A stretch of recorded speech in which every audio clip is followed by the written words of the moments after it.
Hey guys, imagine this. It's 1789 in Paris, the air thick with the stench of revolution and desperation.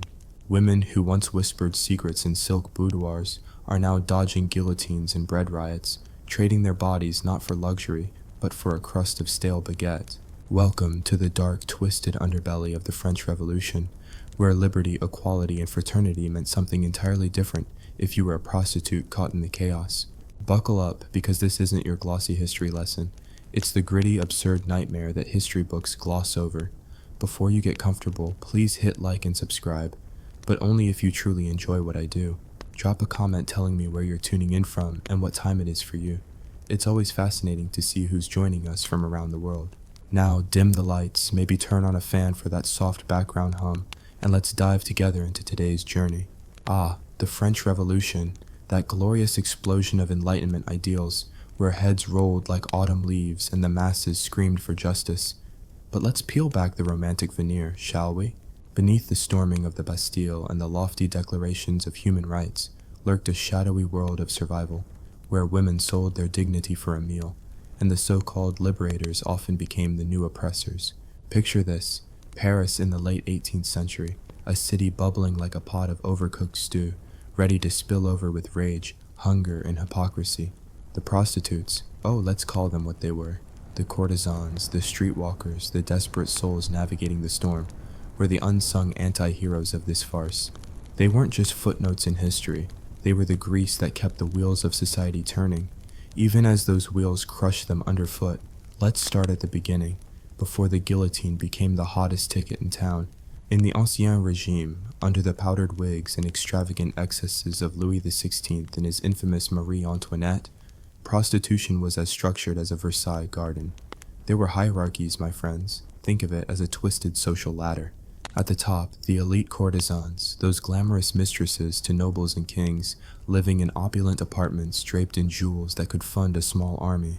Women like Marie-Louise O'Murphy, who caught Louis XIV's eye and became his petite maîtresse, lounging in luxury while the peasants starved.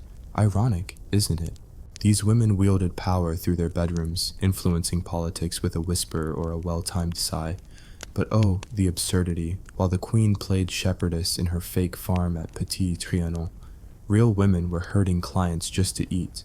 Drop a comment below. Have you ever wondered how much power a well-placed flirt could hold in a world gone mad? Tell me your thoughts. Now, descend a rung or two and you hit the brothels, maisons de tolérance as they were politely called. These were regulated, taxed, and often owned by the very aristocrats, preaching morality from their pulpits. The police kept tabs, registering the women like inventory in a warehouse. Can you imagine? Name: Jean. Age: 22. Specialty: feigned enthusiasm. Health check: passed. Barely. It was a system built on exploitation, where madams raked in profits and the girls got scraps. And the pain? Venereal diseases ran rampant. Syphilis, gonorrhea, the silent killers that turned beauty into rot. No antibiotics back then, folks, just mercury treatments that made you lose your teeth and mind before the disease did. Survival was a daily gamble, a sarcastic joke from fate. Congrats, you lived through another night, now dodge the pox. But wait, the revolution promised change, right? Liberty for all, equality, fraternity, ha! As the Bastille fell on July 14th, 1789, the crowds cheered, but for the prostitutes, it was like swapping one tyrant for a mob of them. The economy tanked faster than a lead balloon. Bread prices skyrocketed. Remember the Women's March on Versailles? Those weren't just housewives, many were working girls, starving and furious. They marched with pikes and pitchforks, demanding affordable food, because revolution or not, a girl's gotta eat. Absurdly, Marie Antoinette's alleged "let them eat cake" quip became legend, but the real cake was the crumbling society leaving women to fend for themselves in the streets. Picture the scene: cobblestone alleys slick with rain and worse, lanterns flickering like hesitant stars. A young woman, let's call her Elise, huddles in a doorway, her once fine dress tattered from overuse. She's not here by choice. Maybe her family farm was seized or her husband guillotined for being too royalist. The pain of survival bites harder than the winter wind. Clients now? Not the perfumed nobles, but revolutionaries drunk on power and cheap wine. Jacobins preaching equality by day, exploiting by night. Oh, the hypocrisy. Robespierre, that incorruptible prude, railed against vice, but his reign of terror turned Paris into a slaughterhouse, where morality was as flexible as a revolutionary's allegiance. Engage with me here. Comment if you've ever felt the sting of historical irony. What's the most absurd historical fact you know? As the National Assembly debated the rights of man, they conveniently forgot the rights of woman, especially those in the oldest profession.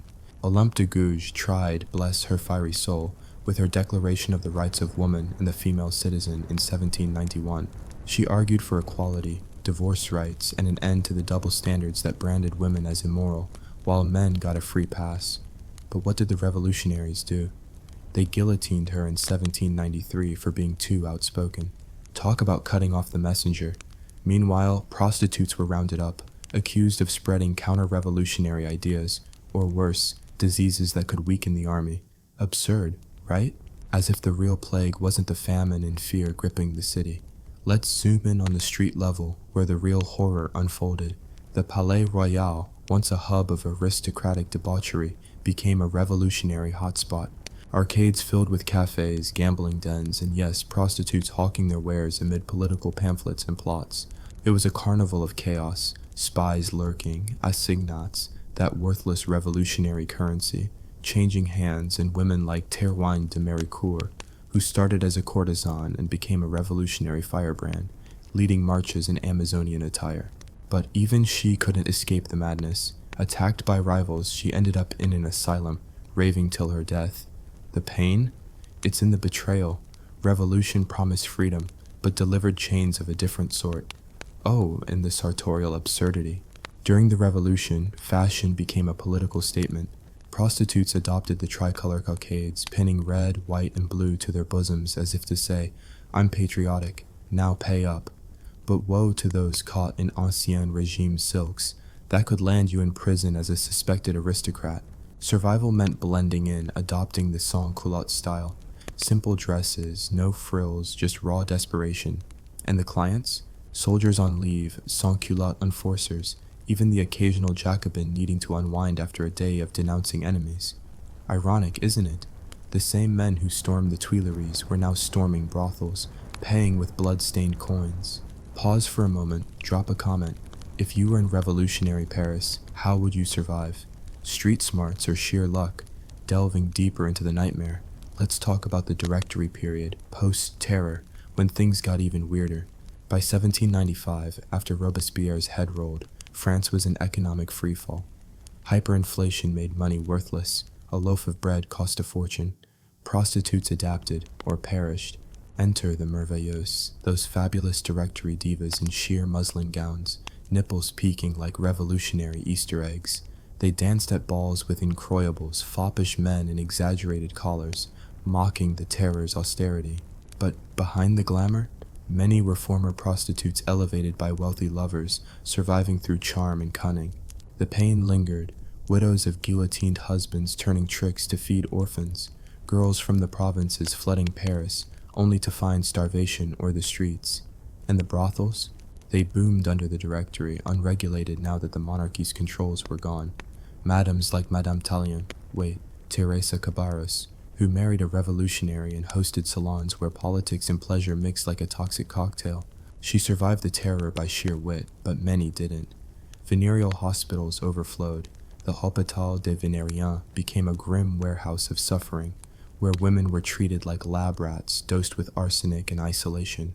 Absurd historical fact. Doctors experimented with inoculations, but mostly it was prey and decay.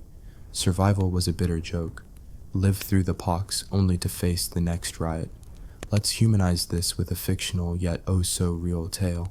Meet Sophie, a baker's daughter from Lyon, dragged to Paris by revolutionary fervor. Her father executed for hoarding flour. He wasn't, but facts didn't matter. She hits the streets. First night. A gruff sans-culotte pays her an assignats worth less than the paper they're printed on. She buys a potato, splits it with a street urchin. Pain? It's in her blistered feet, the leers from passers-by, the constant fear of arrest. But absurdity strikes when she overhears clients plotting. One a Girondin spy, another a royalist in disguise. She becomes an unwitting informant, trading secrets for safety. Ironic twist, the revolution that killed her family now feeds her, bite by poisoned bite. Comment time.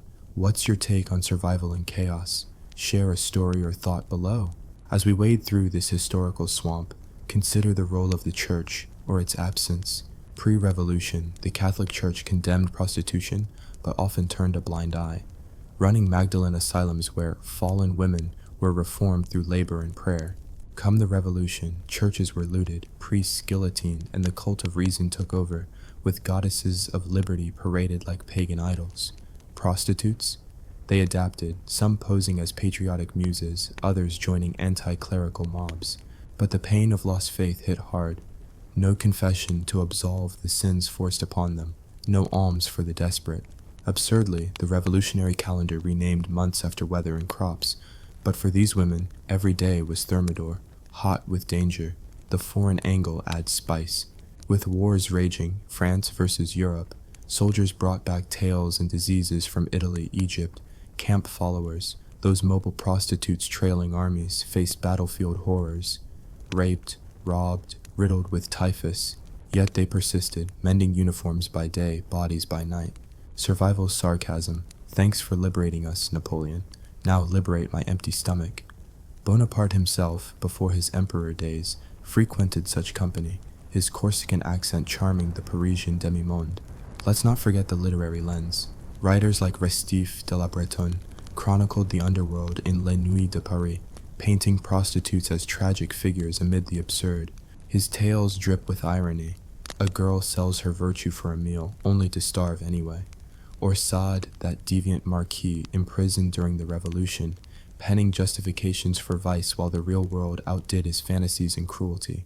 Engage, folks. Comment if literature helps you grasp history's darkness. Pushing forward, the guillotine's shadow loomed large. Prostitutes were accused of espionage.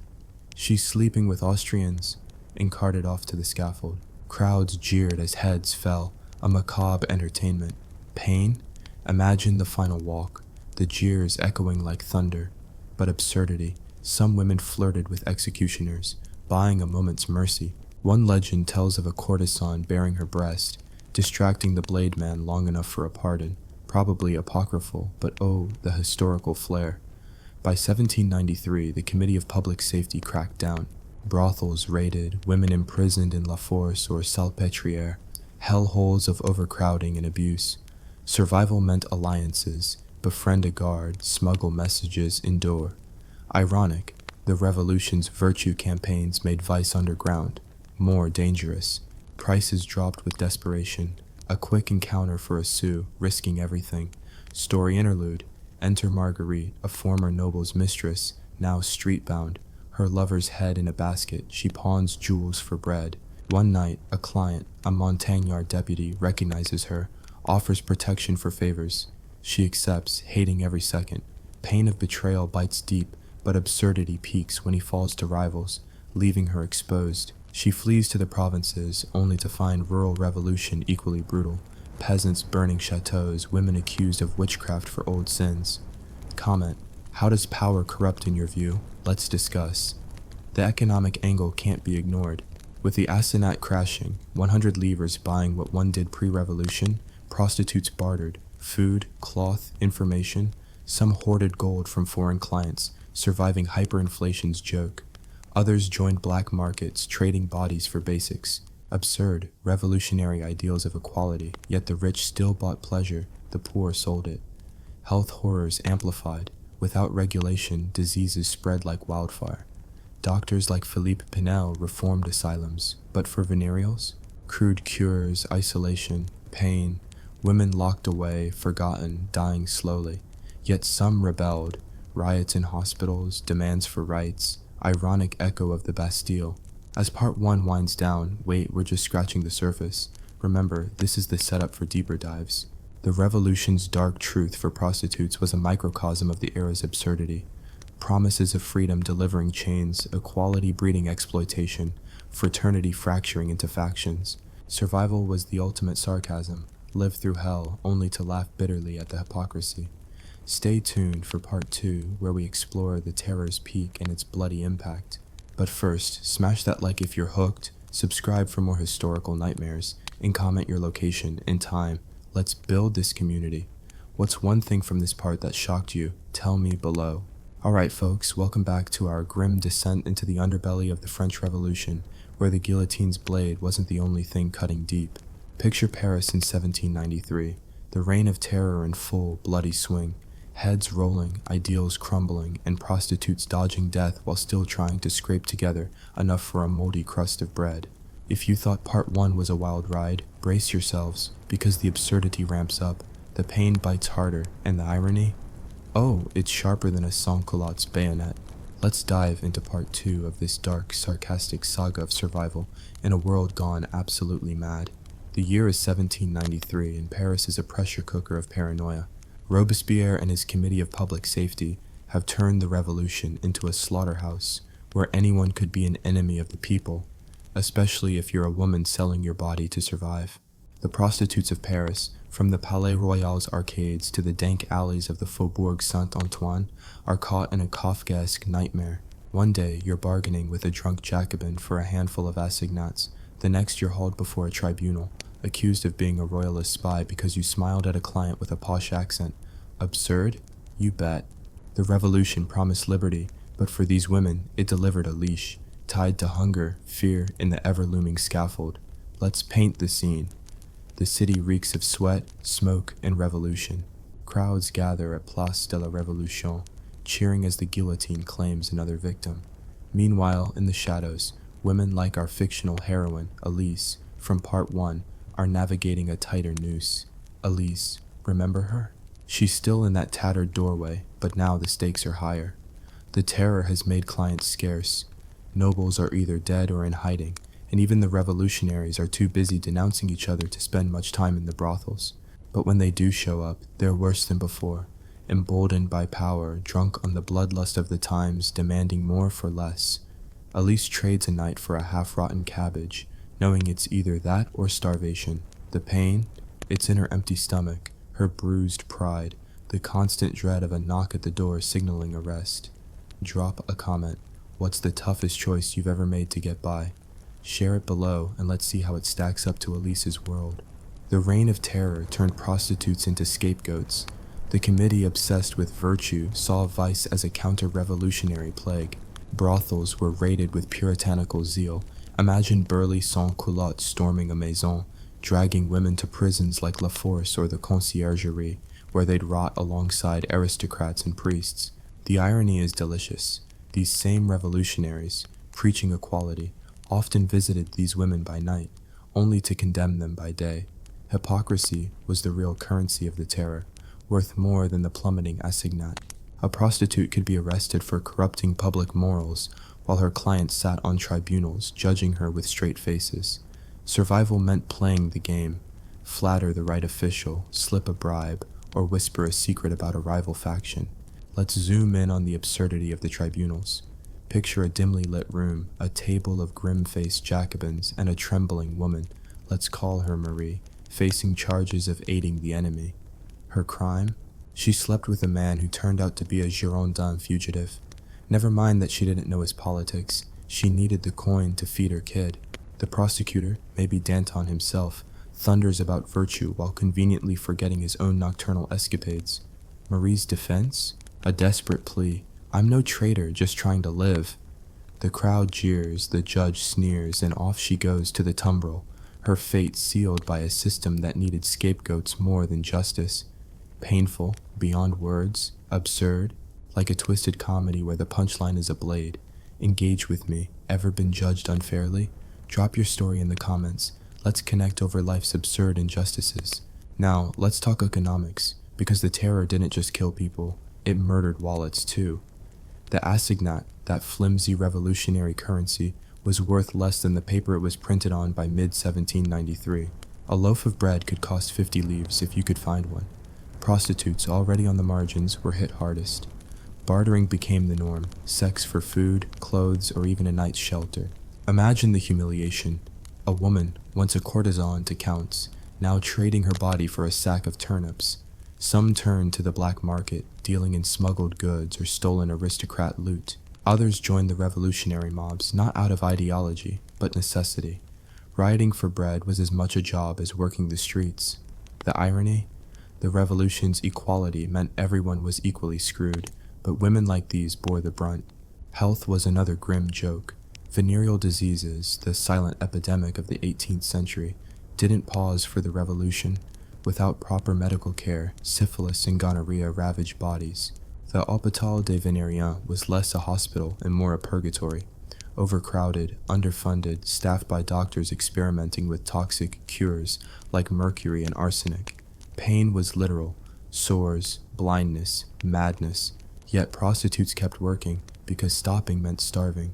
Absurdly, the revolutionary government blamed them for spreading disease, as if soldiers and sans-culottes weren't equally guilty. Some women, desperate, turned to quacks peddling snake oil. Imagine paying your last sou for a potion that does nothing but make you smell like herbs while you waste away. Let's weave in another character, Claire, a former seamstress turned streetwalker after her shop was looted during a riot. She's 19, with a cough that won't quit, probably tuberculosis, the other great killer. By day, she stitches tricolor flags for the Republic. By night, she's in the Palais Royal, dodging police and pickpockets. One client, a zealous Hebertist, promises protection if she spies on others. Claire, no fool, plays along, feeding him useless gossip while pocketing his coins. The pain? Knowing one wrong word could land her in a cell. The absurdity? She's surviving by betraying the very revolution that destroyed her old life. Claire's story is the revolution in microcosm. Ideals warped by desperation, loyalty bought with fear. Comment time. How would you play Claire's game? Trust no one or take the risk. Let me know below. The Palais Royal deserves its own spotlight. Once the playground of aristocrats, it's now a revolutionary bazaar of vice and conspiracy. Picture arcades lit by flickering torches, hawkers selling pamphlets next to women selling themselves. It's a circus of survival. Spies, informants, and double dealers mingling with prostitutes and pickpockets. The air hums with whispers of plots. Royalist schemes, Jacobin purges, Girondin escapes. Prostitutes like Théroigne de Méricourt, who we met last time, tried to rise above, leading revolutionary marches in her Red Riding habit. But the terror didn't spare her. She was whipped by a mob of women, ironically her former peers, and ended up in a madhouse. The pain of betrayal cuts deep. The absurdity lies in how the revolution devoured its own. Fashion, ever the absurd mirror of the times, took a dark turn. Prostitutes adopted the sans-culotte look, rough skirts, tricolor sashes, to avoid suspicion, but some pushed back, wearing sheer gowns to mock the prudery of Robespierre's regime. These were the proto-merveilleuses, precursors to the Directory's flamboyant dames. They flirted with danger, knowing a wrong outfit could mark them as counter-revolutionary. Survival meant reading the room, literally. One wrong cockade, and you're on the next cart to the guillotine. Ironic, the revolution that stripped away aristocratic frills demanded its own dress code, enforced by blood. Let's talk about the women who defied the odds. Some prostitutes became informants, trading secrets for safety. A whispered name. That man's a royalist. Could buy a week's food or a pass from the police. But it was a tightrope. Betray the wrong person, and you're dead. Others joined revolutionary societies, like the Society of Revolutionary Republican Women, hoping to blend in. Picture a former courtesan shouting slogans alongside fishwives, her heart pounding as she prays no one recognizes her. The pain? Living a lie. The absurdity? The revolution demanded loyalty from those it despised. War added another layer of misery. With France battling Austria, Prussia, and half of Europe, soldiers flooded Paris on leave, bringing cash and chaos. Prostitutes followed armies, becoming camp followers, cooking, sewing, and servicing in exchange for scraps. The battlefield was no kinder than the city. Rape, disease, and death were constant companions. Yet these women persisted, some even gaining respect as patriots for keeping soldiers happy. Ironic, isn't it? The Republic glorified its armies but scorned the women who sustained them. Literature kept pace with the madness. Restif de la Bretonne's pen never stopped, documenting the nights of Paris where prostitutes dodged patrols and tribunals. His tales drip with sarcasm. A girl sells her body to a Jacobin, only to see him guillotined the next day for insufficient zeal. Sade, still scribbling in his cell, saw the terror as proof of his nihilistic worldview. Society was just organized. Cruelty, their words preserve the pain. Women trapped in a cycle of exploitation, their stories drowned out by the revolution's roar. Comment, what's a book or story that opened your eyes to history's shadows? Share it below. The guillotine, that grim celebrity, loomed over all. Prostitutes faced execution for flimsy reasons. She's a foreign agent, or she's spreading vice. The crowds loved a spectacle, especially if the condemned was a fallen woman. Pain, the terror of the tumbril ride, the jeers, the blade's shadow. Absurdity, some women used their charm to the end, flirting with guards for a last shred of dignity. One tale, maybe true, maybe not, tells of a prostitute who bribed her way off the scaffold with a hidden gold coin, only to be rearrested the next day. Survival was a cruel roulette. Prisons like Salpêtrière became hellholes. Overcrowded, filthy, riddled with disease, they housed prostitutes alongside traitors. Survival meant alliances, befriend a guard, smuggle food, endure abuse. Some women organized, sharing what little they had, whispering plans for escape. The irony? The revolution's jails were as hierarchical as the old regime, with wealthier inmates buying better treatment while the poorest suffered most. Let's revisit Sophie, our baker's daughter from part 1. She's now in a brothel near Les Halles. The madam takes half her earnings, the police demand bribes, and clients pay in near-worthless assignats. One night, a client, a Dantonist, offers her a deal. Spy on a rival for a sack of flour. Sophie, desperate, agrees, but the rival turns out to be a double agent. She's arrested, accused of treason. Pain, the cold cell, the fear of death. Absurdity. She's freed when her client's faction falls, only to face the same hunger that drove her to the streets. The revolution's carousel spins on. Economic collapse fueled the chaos.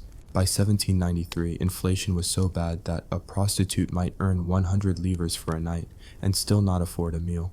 Bartering ruled, sex for firewood, wine, or a stolen aristocrat's watch. Some women joined smuggling rings, trading with English or Dutch merchants sneaking goods past blockades. The irony, the revolution's virtuous economy pushed women deeper into vice. Health crises worsened. Hospitals, underfunded and chaotic, offered little relief. Prostitutes with venereal diseases faced quarantine or experimental treatments, think bleeding or caustic washes that burned more than they healed. Pain, the slow decay of body and hope. Absurdity, doctors debated moral hygiene while ignoring the social rot driving the epidemic. As part 2 closes, the terror's peak leaves a bloody stain. Prostitutes, caught between survival and suspicion, navigated a world where ideals were weapons and trust a luxury.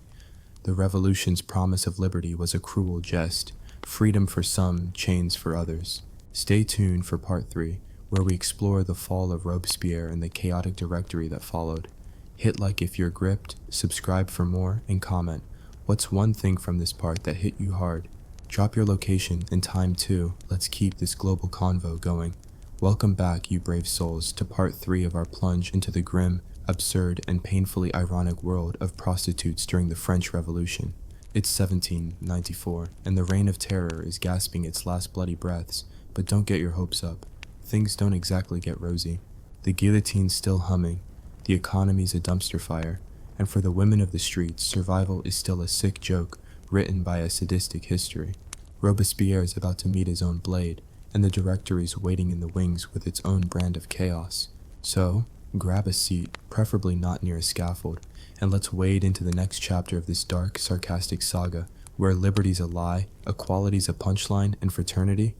Well, let's just say it's complicated. Picture Paris in mid-1794, a city choking on its own paranoia. The terror's at its peak, but cracks are showing. Robespierre, that self-appointed saint of virtue, is losing his grip, his obsession with purging enemies turning even his allies against him. For prostitutes, life's a grim roulette. Every client could be a spy, every whispered deal a death sentence. The streets are a maze of suspicion where a wrong glance could land you in a tumbril. Yet, amid the chaos, these women keep hustling, trading their bodies for scraps in a world that's traded ideals for blood. The pain? It's in every step through Paris's filthy alleys. The absurdity? The revolution's justice system which punishes the powerless while the powerful play. Let's revisit Elise, our streetwise survivor from parts 1 and 2. She's still dodging trouble, now working out of a crumbling tenement near the Seine. The terrors thinned her clients. Most are either dead, fled, or too scared to venture out. But hunger doesn't take a holiday, so Elise takes what she can get. A sans-culotte with a fistful of worthless assignats, a soldier fresh from the front, or a shady figure muttering about royalist plots. One night, she overhears a client plotting to betray Robespierre himself. Does she snitch for a reward or keep quiet to stay alive? The pain is in the choice. Betrayal might buy a meal, but silence might save her neck. The irony? The revolution's eating its own, and she's caught in the crossfire, a pawn in a game she never wanted to play.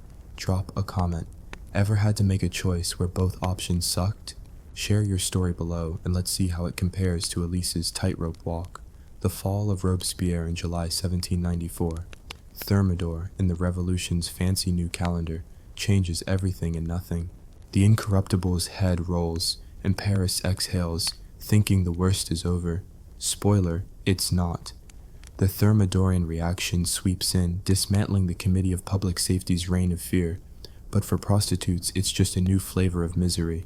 The new leaders, a mix of opportunists and survivors, loosen the grip on vice, but don't mistake it for kindness. Brothels reopen, unregulated now, and the streets flood with new faces. Widows, orphans, refugees from war-torn provinces, all driven to prostitution by desperation. The economy's still a wreck.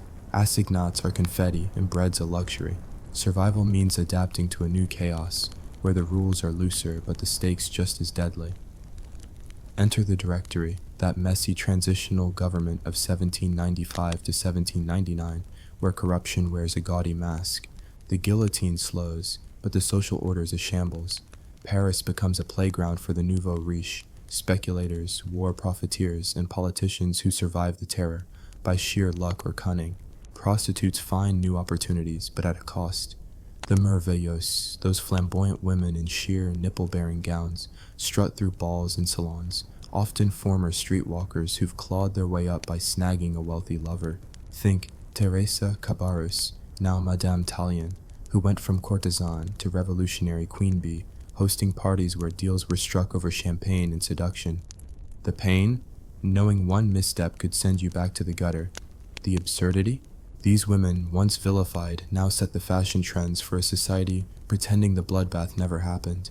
Engage with me. What's the most outrageous fashion trend you've seen?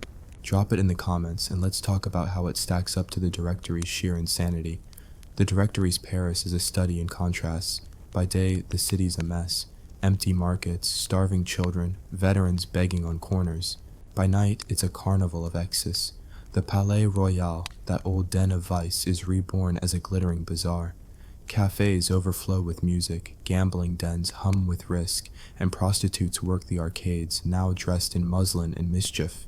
The incroyables, those dandy men with oversized collars and ridiculous slang, pair up with merveilleuses, creating a scene that's half circus, half satire.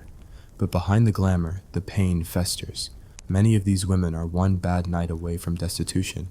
A client's whim, a madam's cut, a brush with disease. It's a high-stakes game dressed in low-cut gowns. Health remains a grim specter. Venereal diseases, unchecked during the terror, spread like wildfire in the Directory's free-for-all. The Hôpital des Vénériens is a nightmare. Think overcrowded wards, sadistic treatments, and a stench that could kill hope faster than syphilis. Mercury's still the go-to cure, rotting teeth and minds before the disease does. Some women, desperate, turn to folk remedies, herbal poultices, prayers to saints the revolution tried to erase. The irony? The same society that dances at balls blames these women for the epidemic, while their clients spread it with impunity. Survival's a bitter pill. Keep working, disease or no, or starve. Let's bring in Claire, our seamstress turned streetwalker from part 2. She survived the terror, but the Directory's no picnic. Now 20, her cough's worse, and she's working a brothel near the Tuileries, where the new elite party like the old aristocrats. One client, a war profiteer flush with cash, offers to make her his mistress. Claire's tempted, clean sheets, real food, but the catch? He's married, and his wife's a jealous merveilleuse with connections. Claire takes the deal, moving into a garret he pays for, but the pain hits when he tires of her, leaving her with nothing but a reputation in tatters. The absurdity? She's back on the streets, sewing tricolor sashes by day, selling herself by night in a city that celebrates liberty while chaining her to the same old grind. Comment time. What's a moment in your life where a fresh start wasn't what it seemed? Let's share in the comments. War is still raging. Napoleon's making a name for himself in Italy, and soldiers flood Paris on leave, bringing coin and chaos. Camp followers, those women trailing armies, face horrors beyond the city, battles, rape, disease. Yet some thrive, bartering sex for protection or loot. One tale tells of a prostitute nicknamed La Patriote, who followed the army of the Rhine, smuggling messages in her petticoats for extra cash. She's caught, nearly executed, but charms her way out, only to die of typhus weeks later. The pains in the loss, the absurdities in the fleeting victory snatched away by fate. The directory's lax rules bring a new danger: human trafficking. With regulation gone, madams and pimps run wild, luring rural girls to Paris with promises of work, only to trap them in brothels. Picture a 16-year-old from Normandy arriving with dreams of sewing or cooking, only to find herself locked in a maison, her first client a leering profiteer. The pains in the betrayal, the absurdities in the revolution's silence, liberty for men, servitude for women. Some escape, joining revolutionary women's clubs or hiding in convents, but most endure, their stories buried under the directory's glitz. Literature captures the madness, Restif de la Bretonne still scribbling, his Nuit de Paris now chronicling the directory's decadence. He describes a prostitute who dances at a ball, her gown a mockery of revolutionary austerity, only to collapse from hunger backstage. Sade, freed from prison, revels in the era's hypocrisy, his writings a dark mirror to a society that preaches virtue while indulging vice. Their words preserve the pain, women as pawns in a game of power, their survival a daily defiance of the odds. Drop a comment. What's a piece of art or literature that hits you hard with its truth? Share it below. Religion, or its absence, adds another twist. The revolution's anti-clerical zeal has left churches looted, priests in hiding, and the cult of the supreme being, a bizarre state-sponsored religion, failing to fill the void. Prostitutes, once reliant on alms or asylums, find no safety net. Some turn to superstition, carrying charms or praying to forgotten saints. Others mock the new goddesses of reason, parading in festivals with tricolor sashes and cynical smiles. The pains in the loss of hope, the absurdities in a revolution that replaced faith with pageantry, leaving the vulnerable to fend for themselves. Fashion's still a battlefield. Merveilleuses flaunt their sheer gowns, but street prostitutes stick to practical garb. Shawls, boots, anything to blend in. Yet some dare to mimic the elite, wearing knockoff muslin to attract richer clients. One wrong move, though, and you're branded a counter-revolutionary or a thief. The irony?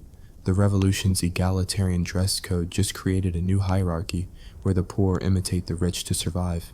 Let's check in with Sophie, our baker's daughter. She's out of prison, but the directory's no kinder. Now in a brothel near Les Halles, she's caught in a turf war between madams and police. One night, a client, a rising politician, offers her a job as a spy, passing messages to his allies. Sophie, burned before, hesitates but takes it, trading secrets for a steady supply of food. The pains and the constant fear of betrayal, the absurdities in how the revolution's new dawn just means new masters. When her client's arrested, she flees to the countryside, only to find rural life just as brutal, bandits, famine, and vigilantes hunting loose women. Comment. Ever had to run from trouble? What's your escape story? Let's hear it below. The economy's a cruel joke. Assignats are worthless. Gold's the only currency that matters. Prostitutes barter, sex for bread, wine, or a stolen watch. Some join smuggling rings, trading with foreign merchants for luxury goods to sell. The irony? The revolution's virtuous economy thrives on black markets, and these women, vilified as immoral, are its backbone. Health's no better. Hospitals are chaos, with quack doctors peddling fake cures. Prostitutes with venereal diseases face isolation or death, yet keep working, driven by hunger. As Part 3 wraps, the directory's decadence masks a deeper rot. Prostitutes navigate a world where freedom's a facade, equality's a lie, and survival's a daily gamble. The revolution's ideals have crumbled, leaving these women to pick up the pieces or be crushed by them. Stay tuned for Part 4, where Napoleon's rise changes the game, but not the pain. Smash that like, subscribe for the finale, and comment, what's one thing from this part that blew your mind? Drop your location and time. Let's keep this global chat alive. Here we are, folks, at the grand finale of our dark, twisted dive into the lives of prostitutes during the French Revolution. It's 1799, and the Directory's crumbling faster than a stale baguette. Napoleon's about to seize power, but don't expect a fairy tale ending. For the women of the streets, the revolution's promises, liberty, equality, fraternity, have been a cruel jest, replaced by new masters, same old misery. The guillotine's slowing, but hunger, disease, and betrayal still stalk every alley. Buckle up for part 4, where the absurdity hits peak irony, the pain cuts deepest, and survival remains the ultimate sarcastic middle finger to history's hypocrisy. Let's dive into the chaotic endgame of this revolutionary nightmare.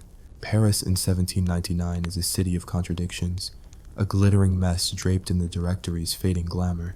The merveilleuses and incroyables still parade their sheer gowns and ridiculous collars, but the streets are grim. Starving children, war-wounded veterans, and a black market that's practically the official economy. Prostitutes from the Palais Royal's arcades to the squalid corners of Saint-Denis navigate this twilight world with gritted teeth. The revolution's supposed to be over, but for them, it's just a new act in the same tragedy. Napoleon's shadow looms, his coup of 18. Brumaire is days away, promising order but delivering control. For these women, survival means dodging new regulations, new predators, and the same old hunger. Let's check in with Elise, our battle-scarred survivor. She's back in a brothel near the Seine, her tattered dreams as worn as her dress. The Directory's lax rules mean more clients, soldiers flush with looted gold, politicians skimming war profits, but also more danger. Pimps and madams, unchecked by the old regime's controls, run Paris like feudal lords. Elise's latest client, a Corsican officer with a familiar intense stare, yep, maybe young Bonaparte himself, pays in coin but demands loyalty. She's learned the hard way. Trust no one. One night, she's caught in a police raid, accused of harboring subversives. The pain, the cold cell, the fear of another tumbril. The absurdity? She's freed when the officer pulls strings, but now she owes him. A debt she knows comes with strings of its own. Drop a comment. Ever owed someone a favor that felt like a trap? Spill your story below and let's see how it stacks up to Elise's bind.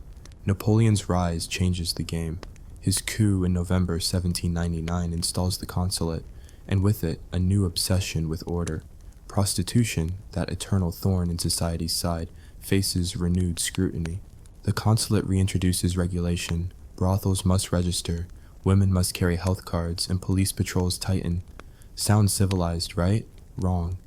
It's a return to the ancien regime's control, just without the wigs. Women like Elise are now official prostitutes, branded with papers that mark them as property of the state.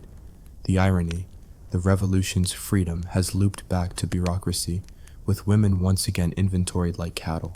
Survival means compliance or cunning. Forge a health card, bribe a cop, or disappear into the underground. The economy's still a cruel farce. The assignat's long gone, replaced by a shaky franc, but inflation's a beast. Bread's cheaper, but not cheap enough for the poorest. Prostitutes barter, sex for food, cloth, or a smuggler's trinket. Some, like our fictional Sophie from earlier parts, join the black market full-time, trading stolen jewelry or smuggled wine. Sophie, now 25, has fled Paris for Rouen, hoping for a fresh start. But the provinces are no haven. Local officials, aping Napoleon's reforms, crack down on vagrants. Sophie's caught in a sweep, forced to register as a fille publique or face prison. The pains and the humiliation, the absurdities in how the revolution's new era just repaints the old cage. Engage with me. What's the worst bureaucracy you've faced? Drop it in the comments and let's compare modern headaches to Sophie's nightmare. Health's a lingering horror. Venereal diseases, the revolution's silent plague, haven't slowed. Napoleon's regime pushes hygiene, but it's a sham. Hospitals like the Hôpital des Vénériens are still death traps, with mercury treatments that poison as much as they cure. Prostitutes, now required to undergo health checks, face invasive exams by leering doctors. Refuse and you're locked up, comply and you're stigmatized. One woman, let's call her Jean, fakes her health card to keep working, only to collapse from syphilis weeks later. The pains in her wasting body, the absurdities in a system that demands purity while ignoring the root cause, poverty forcing women to the streets. Let's revisit Claire, our coughing seamstress. She's back in Paris. Her brief stint as a mistress ended in betrayal. Now 21, she's in a maison near the Tuileries, where the new elite, Napoleon's cronies, party like the aristocrats they replaced. Claire's cough is tuberculosis, but she hides it, knowing a diagnosis means quarantine. One client, a diplomat's aide, offers her a way out. Spy on his rivals for a ticket to London. Claire, desperate for escape, agrees, passing coded notes in her sewing basket. The pain? Knowing one slip could mean arrest. The absurdity? She's a pawn in Napoleon's new empire, trading one revolution's chaos for another's schemes. When her client's exposed, she's abandoned, back to the brothel, coughing harder but still sewing tricolor flags for the Republic. Comment time. Ever taken a risk that didn't pay off? Share your tale below and let's connect over life's gambles. War's still a backdrop, and Napoleon's campaigns, Italy, Egypt, soon Austria, keep soldiers flowing through Paris. Camp followers, those women trailing armies, face the same old horrors: rape, disease, starvation. Yet some carve out a niche, like Marie, a prostitute who follows the army of Italy, bartering sex for looted artifacts. She's caught selling a stolen cameo, nearly executed, but talks her way into a quartermaster's bed instead. The pains and the constant danger, the absurdities in how her patriotism is praised by the same army that exploits her. Napoleon's new order glorifies soldiers but scorns the women who sustain them, a bitter echo of the revolution's hypocrisy. The Palais Royal, that eternal hub of vice, is tamer now, patrolled by Napoleon's police. But underground, it thrives, secret gambling dens, hidden brothels, and prostitutes like our fictional La Patriote, who we met last time. She's back in Paris, weakened by typhus, but still working. She smuggles messages for royalist exiles, not out of loyalty, but for gold. Caught in a raid, she's sent to a workhouse where reform means sewing uniforms for Napoleon's troops. The pains in the forced labor, the absurdities in how the revolution's liberty ends in a sweatshop for the empire's glory. Literature keeps chronicling the madness. Restif de la Bretonne, that tireless observer, pens tales of prostitutes dodging Napoleon's cops, their lives a mix of defiance and despair. His stories drip with sarcasm. A girl seduces a prefect only to be arrested for indecency the next day. Sade, now free but shunned, sees the consulate as proof of his grim philosophy. Power corrupts and the weak pay. Their words capture the pain. Women trapped in a cycle of exploitation. Their survival a middle finger to a society that uses them, then discards them. Drop a comment.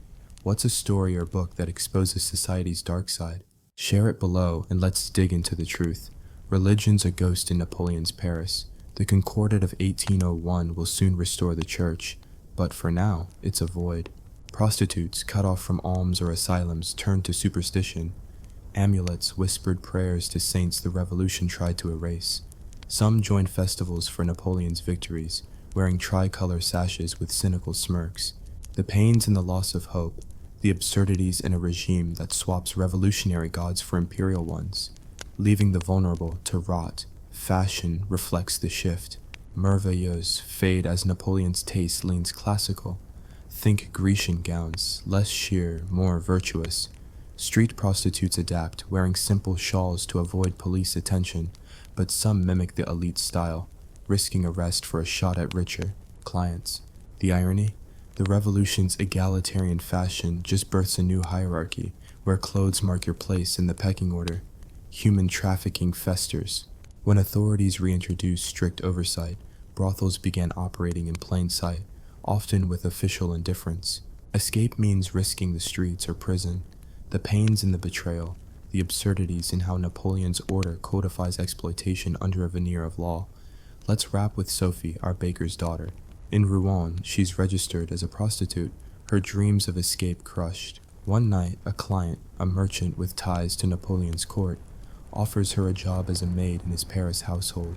Sophie, wary but desperate, takes it, only to find maid means mistress. The pains in the familiar trap, the absurdities in how the revolution's end just swaps one oppressor for another. When the merchant's wife discovers her, Sophie's cast out, back to the streets, her story a microcosm of the era's broken promises. Comment, ever been promised a way out only to find a new cage? Share your experience below. As we close, Napoleon's consulate marks the revolution's end but not its pain. Prostitutes, the unsung survivors, navigated a decade of chaos. Guillotines, hunger, disease, only to face a new empire with old chains. The revolution's ideals, liberty, equality, fraternity, were a cruel joke. Their legacy, a system that still exploits the powerless. These women, through grit and guile, defied the odds. Their stories a sarcastic rebuke to history's lies.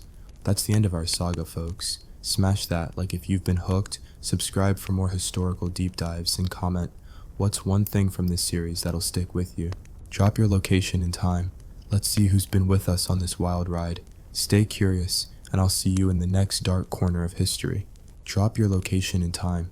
Let's see who's been with us on this wild ride. Stay curious, and I'll see you in the next dark corner of history.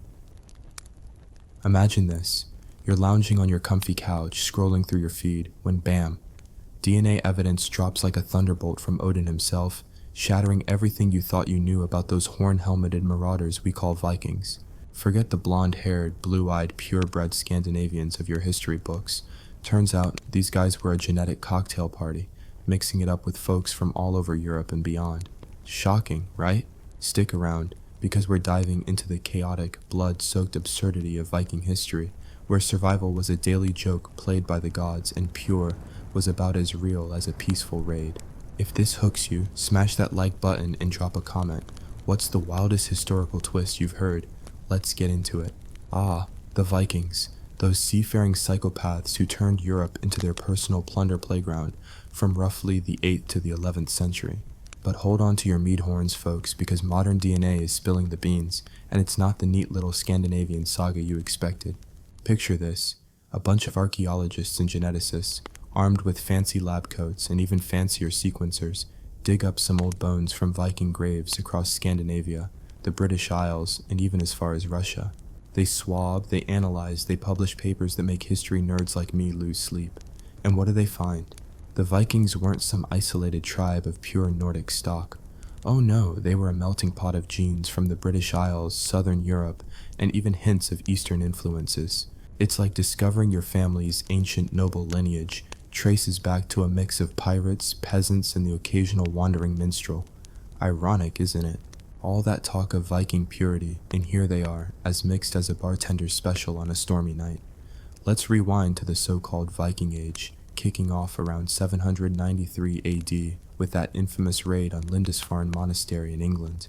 Monks scribbling in their chronicles called it the Wrath of God, but really it was just a bunch of opportunistic Norsemen realizing that rowing across the North Sea beat starving on rocky farms back home. Survival in Scandinavia back then. Pure pain. Imagine winter so cold your beard freezes solid, summers too short to grow much more than barley and bitterness. The soil was crap, thin, rocky, and ungrateful. Famine was your uninvited guest, showing up every few years to remind you that life sucks. So, what do you do when Mother Nature flips you the bird? You build boats. Long, sleek, dragon-headed ships that could slice through waves like a hot knife through butter. But here's the absurdity. These weren't just any boats. They were engineering marvels born from desperation. Clinker, built with overlapping planks, sealed with tar and animal hair. Talk about DIY on steroids. And who were crewing these vessels? Not just your stereotypical tall, fair-haired Danes or Norwegians. DNA tells us many had Celtic blood from Ireland and Scotland, or even Pictish roots from the northern British Isles. Yeah, the same folks they were raiding might have been distant cousins. Historical irony at its finest, pillaging your own gene pool. Think about it. A Viking warrior, let's call him Bjorn the Bloodthirsty, wakes up in his thatched longhouse in Norway. The roof leaks, the fire smokes more than it warms, and his wife is nagging about the goats eating the last of the turnips. Survival meant scratching out an existence from the sea and the soil, but the sea was a cruel mistress. Storms could swallow ships whole, leaving widows to fend for themselves in a world where social security meant marrying your dead husband's brother. Absurd, right? And yet, these guys set sail, not for glory alone, but because staying home meant slow starvation. But DNA flips the script. Bjorn might have had a grandmother from the Orkney Islands, captured in a raid and integrated into the family. Or his dad could trace roots to Slavic traders from the east. The Vikings weren't isolationists. They were networkers, traders, and yes, slavers who brought back people and their genes from everywhere. Fast forward to the lab results. In 2020, a massive study published in Nature analyzed over 400 Viking-era skeletons. The punchline? Only about half showed the expected Scandinavian ancestry. The rest?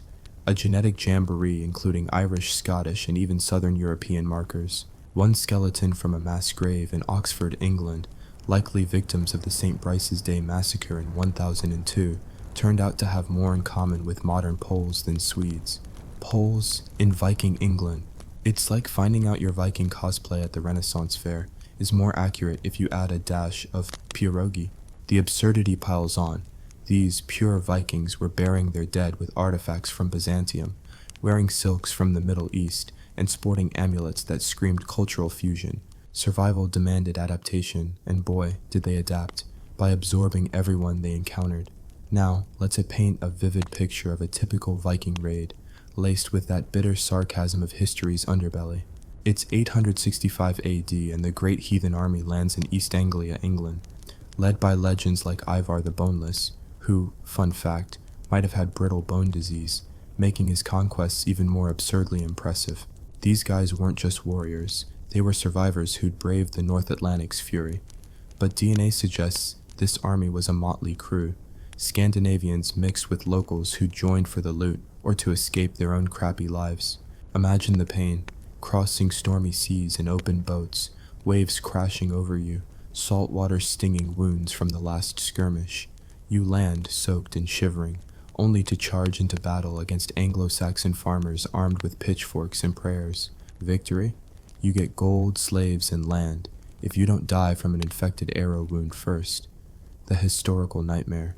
No antibiotics, no painkillers, just herbal poultices that might as well be wishful thinking. And the women? Oh, don't get me started on Viking women. Fierce, resilient, and dealing with absurd levels of hardship. DNA from female graves shows similar diversity. One high-status burial in Norway had genes pointing to Sami indigenous people from the north, blended with Celtic strains. These ladies managed farms while the men were off raiding, birthing kids in drafty halls with midwives who doubled as seers. Childbirth? A roll of the dice with death. Survival meant toughing out epidemics that swept through villages like divine retribution. Yet, they wove tapestries of myth, raised the next generation of raiders, and occasionally grabbed a sword themselves. Shield maidens like Lagertha, legend or not, embody that ironic twist.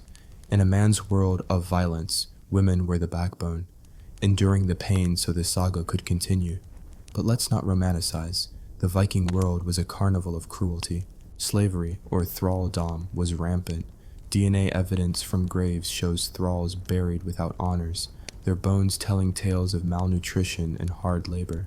Captured from raids in Ireland or the Baltic, these poor souls were integrated, or not, into Viking society. Some rose to freedom, marrying in and diluting that pure bloodline further. Absurd, isn't it? The very people you enslave become part of your family tree. Historical pain wrapped in sarcasm. Hey, congrats on the new wife. Sorry about burning her village. And the gods? Norse mythology was a coping mechanism for this chaos. Odin, the Allfather, hung himself on a tree for knowledge. Talk about extreme self-help. Thor smashing giants with his hammer? Wish fulfillment for farmers battling nature's giants like floods and frost. Diving deeper, consider the Viking expansion. They didn't just raid, they settled. In Iceland, founded around 874 AD by Ingolfar Arnarsson, who, legend says, threw his high seat pillars overboard and settled where they washed up. Practical? Number absurd? Absolutely. DNA from Icelandic graves shows a heavy Irish influence, especially in maternal lines, suggesting Viking men took Celtic women as wives or concubines. Survival in Iceland? Even harsher than Scandinavia. Volcanic soil, endless winters, and isolation that bred sagas of feuds and phantoms. The pain of building a society from scratch. Turf houses that smelled of smoke and sheep. Diets of fermented shark because fresh food was a luxury. Yet, they thrived. their genes a testament to resilience mixed with raiding spoils. Now, let's talk trade, because Vikings weren't all pillage and no business. The Silk Roads had nothing on the Viking trade networks stretching from Baghdad to Byzantium. Amber from the Baltic, silver dirhams from the Islamic world, Vikings hoarded it all. DNA from trading hubs like Birka in Sweden reveals a cosmopolitan crowd. Finns, Slavs, even possible Asian markers from far-flung exchanges. Ironic, huh? These barbarians were global entrepreneurs, but survival meant navigating treacherous rivers like the Volga, fending off nomads and haggling in languages they barely knew. One wrong move, and you're skewered by a Khazar arrow.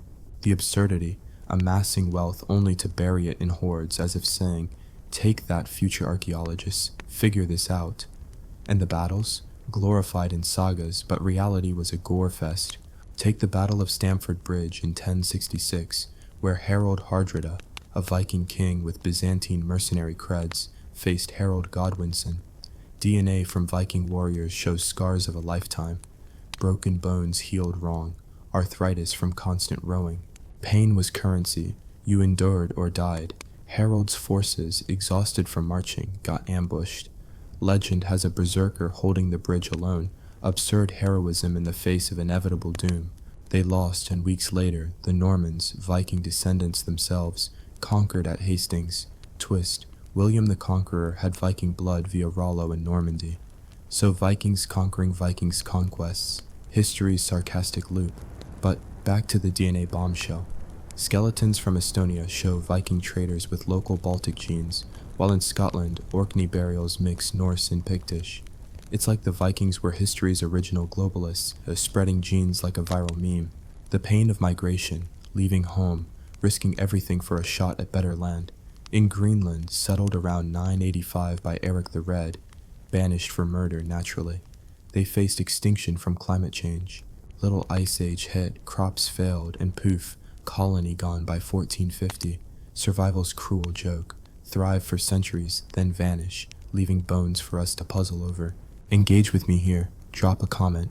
If you could time travel to Viking times, what absurdity would you fix first? The awful food or the constant raids?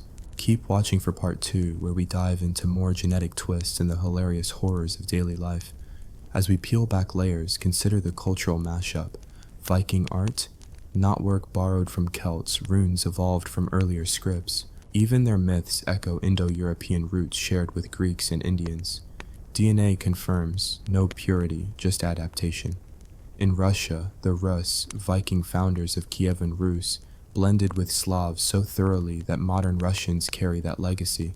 Absurd, Scandinavian adventurers becoming Slavic princes, trading furs for silk while dodging steppe hordes.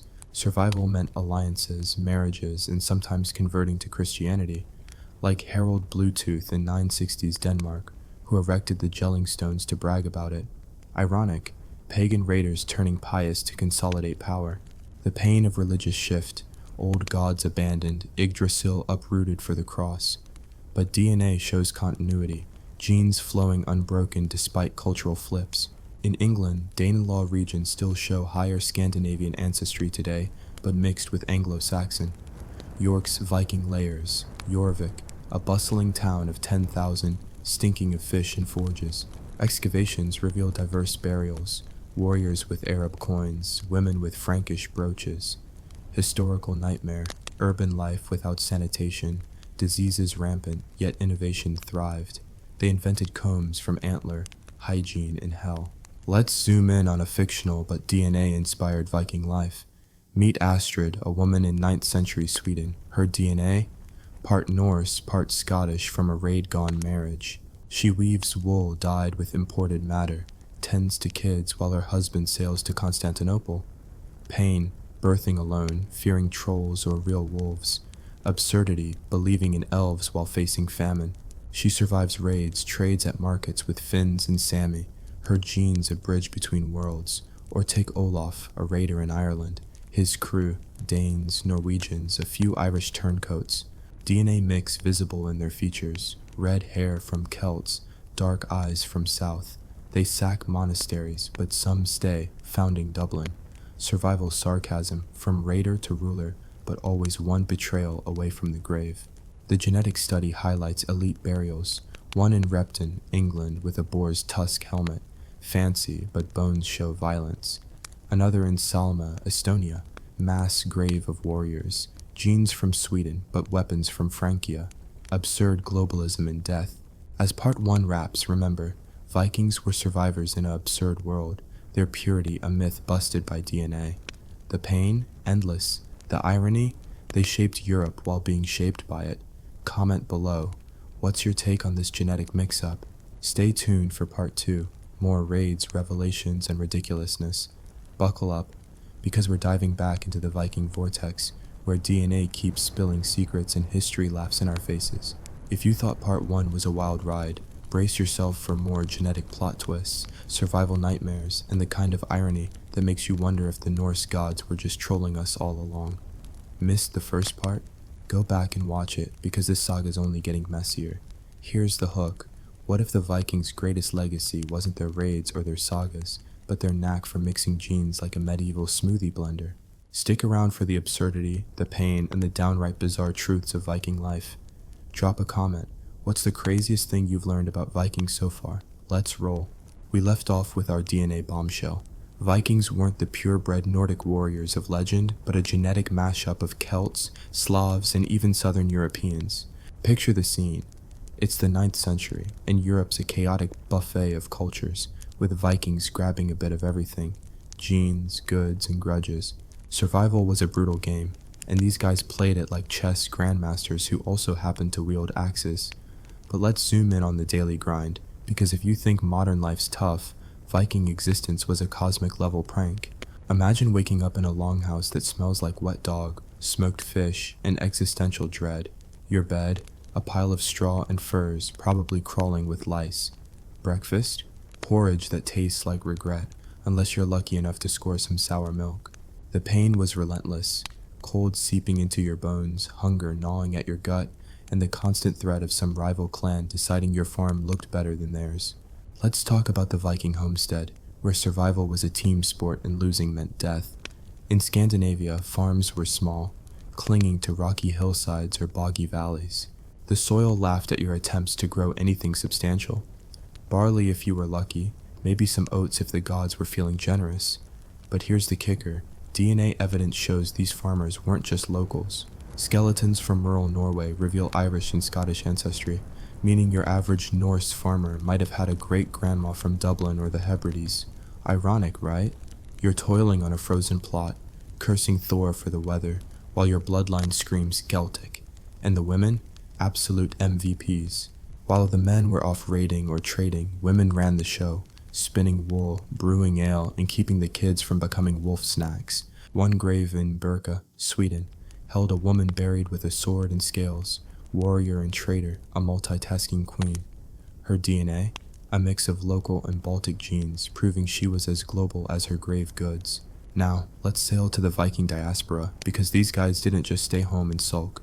They spread like a virus, colonizing places from Greenland to Russia.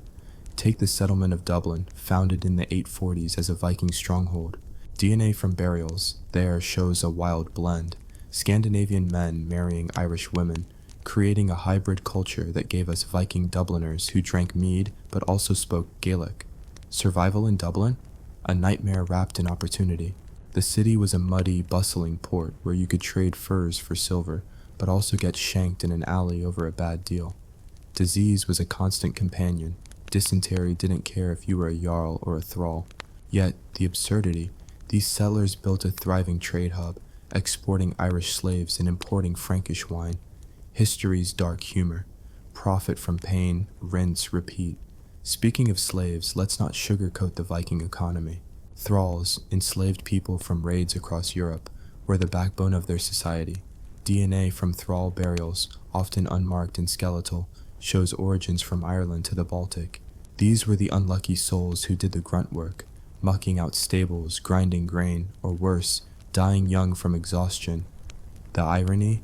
Some thralls earned freedom, married into families, and their genes became part of the Viking story. Imagine the family reunion. Hey, remember when we kidnapped your mom from a monastery? Good times.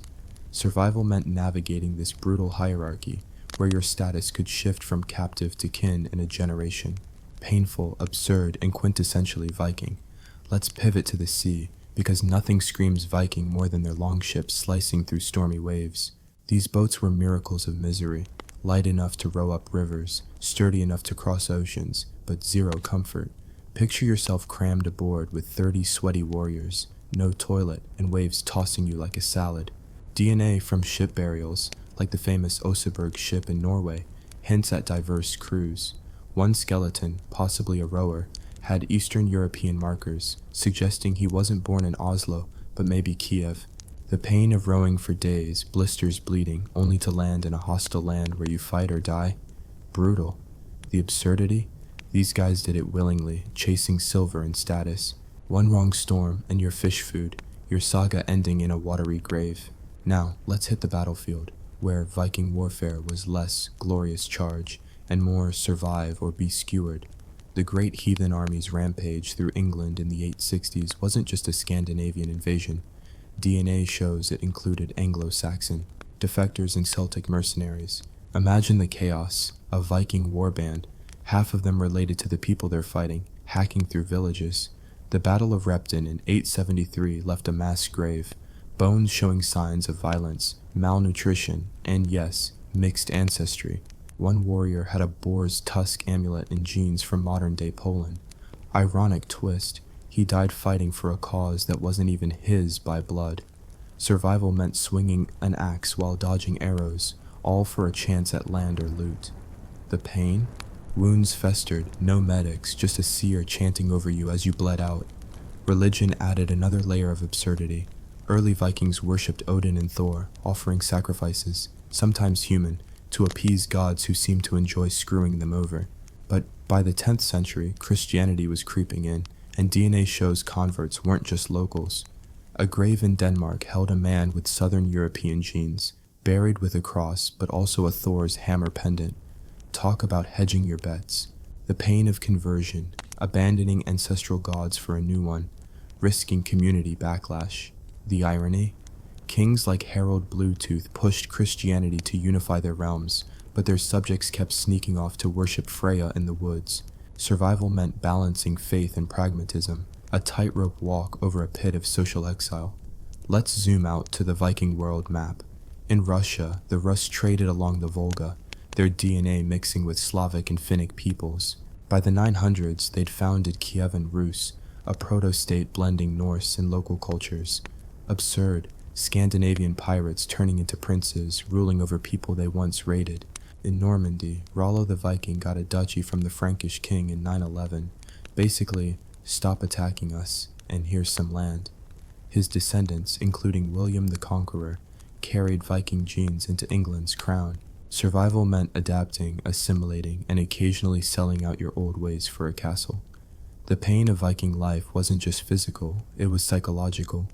Imagine the stress of constant raids, knowing your village could be next. Women like Gudrid, a real figure from the sagas, sailed to Vinland, modern Newfoundland, around 1000 AD. Her DNA, if we had it, might show Icelandic and Irish roots, reflecting her ancestors' wanderings. She birthed a son in North America, the first European born there, only to face starvation and hostile locals.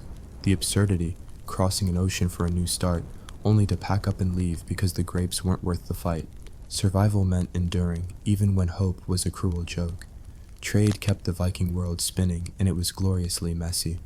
In Hedeby, a trading hub in modern Denmark, archaeologists found silk from China, beads from India, and coins from Baghdad. DNA from the site shows traders with Sami, Baltic, and even Central Asian ancestry. The pain, trekking thousands of miles, dodging bandits for a handful of silver. The irony, these barbarians were more connected than most modern commuters. Markets were melting pots, but also death traps. Disease spread faster than gossip. Survival meant haggling with a sword at your side, ready for betrayal. Let's paint a scene. Meet Eric, a trader in York, 10th century. His DNA? Norse father, Anglo-Saxon mother. He sells amber to a Frankish merchant, buys wine, and prays to both Christ and Odin just in case. His life, a balancing act of profit and peril, dodging thieves and tax collectors. Yes, Vikings had those. One day, he's caught in a raid by rival Danes. Pain, losing his stock, maybe his life. Absurdity, fighting kin over the same silver they all craved. His story, like the Vikings, is a saga of resilience and ridiculousness. The genetic evidence keeps piling up. A study from 2023 added more fuel. Viking-era skeletons from the Isle of Man show strong Celtic influence, suggesting intermarriage was the norm, not the exception. In Greenland, remains hint at Inuit contact before the colony vanished. The Vikings didn't just conquer, they blended, their genes a roadmap of their travels. Survival meant becoming part of the places they invaded, whether they liked it or not. As we wrap part 2, the Viking world is a kaleidoscope of chaos, genes, gods, and gore. The pain of survival fueled their spread, but the irony is they became what they conquered. Drop a comment. Would you rather face a Viking raid or their daily grind? Stay tuned for part 3, where we unravel more genetic surprises and the hilarious horrors of their legacy. Welcome back to the Viking saga, where DNA keeps rewriting history and the past laughs at our assumptions. If you're just joining us, you've missed a whirlwind of genetic surprises and survival nightmares. Catch up on parts 1 and 2 because this rabbit hole only gets deeper. Here's the hook. What if the Vikings' real superpower wasn't their battle axes or dragon ships, but their ability to blend into every culture they touched, like medieval chameleons? Get ready for more absurdity, pain, and historical irony that'll make you question everything. Drop a comment. What's the most ridiculous Viking fact you've stumbled across? Let's dive into part 3. We're knee-deep in the Viking Age, where the idea of pure Scandinavian is as laughable as a sunny day in Iceland. DNA studies have already shown us that Vikings were a genetic mosaic. Celts, Slavs, even hints of Middle Eastern and Asian ancestry mixed into their bloodlines. But let's crank up the absurdity and zoom into the chaos of their world, where survival was a cruel joke and every day felt like a divine prank. Picture a Viking village in 10th century Denmark, a cluster of longhouses huddled against the wind, smoke curling from chimneys, and the stench of fish and sweat hanging heavy. Your roof leaks, your kids are coughing up something nasty, and the neighbor's eyeing your last pig like it's his next meal. Survival wasn't just a lifestyle, it was a full-time fight against nature, neighbors, and your own bad decisions. And the kicker? That neighbor might be your cousin from a raid in Scotland, thanks to the genetic blender that was Viking life. Let's talk about the kids, because growing up, Viking was a masterclass in pain. Half of them didn't make it to their 5th birthday. Disease, malnutrition, or just plain bad luck saw to that.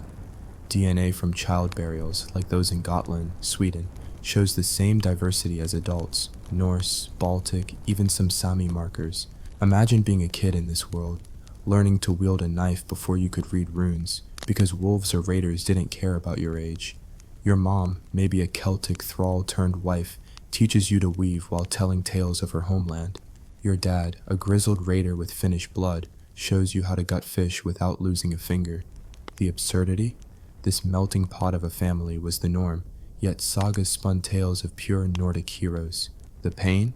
Knowing that one bad harvest could turn your family into a tragedy. Now, let's hit the road, or rather, the sea.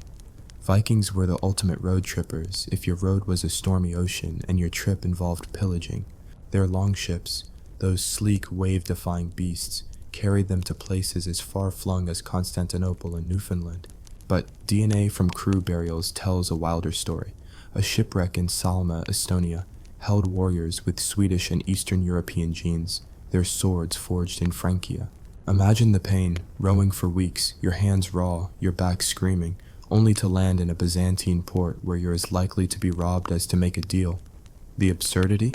These guys weren't just raiders. They were cultural sponges, soaking up ideas, goods, and genes.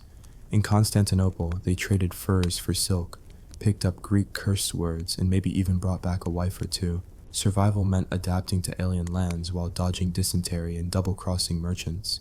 Let's zoom in on the women again, because Viking women were the unsung heroes of this chaotic world. Take Freydis, Eric the Red's daughter, a real figure from the Vinland sagas. She sailed to North America around 1000 AD, pregnant, and reportedly scared off native attackers by brandishing a sword and baring her chest. Badass? Absolutely. Her DNA, if we could test it, might show Icelandic, Irish, or even Greenlandic Inuit traces, given the colony's contacts. The pain of her life, giving birth in a turf hut, thousands of miles from help, with winter closing in. The irony? Her saga paints her as a hero, but also a villain who murdered her partners for profit. Survival meant making brutal choices, and Viking women didn't shy away. Graves across Scandinavia show women buried with tools, weapons, and trade goods, their bones carrying stories of Celtic, Sami, or Slavic roots. They weren't just keeping the home fires burning, they were forging empires in the shadows. Now, let's talk about the Viking art of war, which was less art and more bloody chaos. The Battle of Clontarf in 1014 near Dublin pitted Viking-Irish forces against each other, a perfect mess of mixed loyalties. DNA from the fallen shows Scandinavian, Irish, and even Anglo-Saxon markers, cousins fighting cousins for control of a muddy island. The pain, charging into battle with a shield and a prayer, knowing a stray arrow could end your saga. The absurdity, many of these warriors were mercenaries, fighting for whoever paid best, their Viking identity more about opportunity than ancestry. Survival meant picking the winning side, or at least the one with the most silver. And the wounds? No antiseptics, just a poultice of herbs and hope. One skeleton from Clontarf had a healed skull fracture. Imagine the headache that guy lived with, all for a chance at glory. Religion was another absurd tightrope. By the 10th century, Christianity was spreading like wildfire, but Vikings were slow to let go of their old gods. A grave in the Orkneys held a woman with Norse and Pictish DNA, buried with a cross and a Thor's hammer. Talk about spiritual insurance. The pain, converting meant risking ostracism or worse.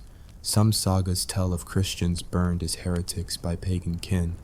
The irony, Viking kings like Olaf Tryggvason in Norway pushed Christianity with the same zeal they once used to raid monasteries. Survival meant playing the long game, blending old rituals with new to keep the peace. In Iceland, the Althing voted to adopt Christianity in 1000 AD, but pagans could still sacrifice to Odin in private. Historical sarcasm at its finest. Sure, we're Christian, but let's keep the goat blood handy. Let's explore the Viking trade networks, because these guys were the Amazon of the medieval world, minus the free shipping. From Staraya Ladoga in Russia to Kaupang in Norway, markets buzzed with goods and jeans. DNA from Hedeby traders shows Baltic, Finnic, and even Central Asian ancestry. Imagine a Viking bazaar with furs, spices, and the occasional camel trader. The pain, surviving pirate-infested rivers or desert caravans to sell your wares. The absurdity, hoarding Arab silver only to bury it in a field, because banks weren't a thing. One hoard in Gotland held over 14,000 coins from as far as Samarkand. Vikings were global before global was cool. Survival meant mastering languages, dodging bandits, and knowing when to bribe a local warlord. Picture a Viking trader, let's call him Sven, in 10th century Kiev. His DNA, Norse with a splash of Slavic from his mom, a thrall turned wife. He trades amber for silk, haggles with a Khazar merchant, and prays to Frey for profit. His life, a constant gamble, dodging raids and disease while dreaming of a farm back in Sweden. The pain, losing half his cargo to a storm. The irony, his kids will grow up more Russ than Viking, speaking a language he barely understands. His story is the Viking story. Resilience wrapped in ridiculousness, the genetic evidence keeps rolling in. A 2024 study from the Isle of Man found Viking-era burials with strong Celtic maternal lines, suggesting women were the glue holding these hybrid communities together.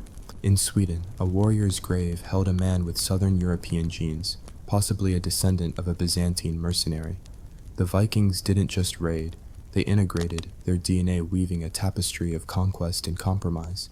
Survival meant becoming part of the places they landed, whether as rulers, traders, or farmers. Let's talk about Greenland, because it's the ultimate Viking survival horror story. Settled by Eric the Red in 985, it was a gamble against nature. DNA from the colony shows Norse and Celtic ancestry, but life was brutal.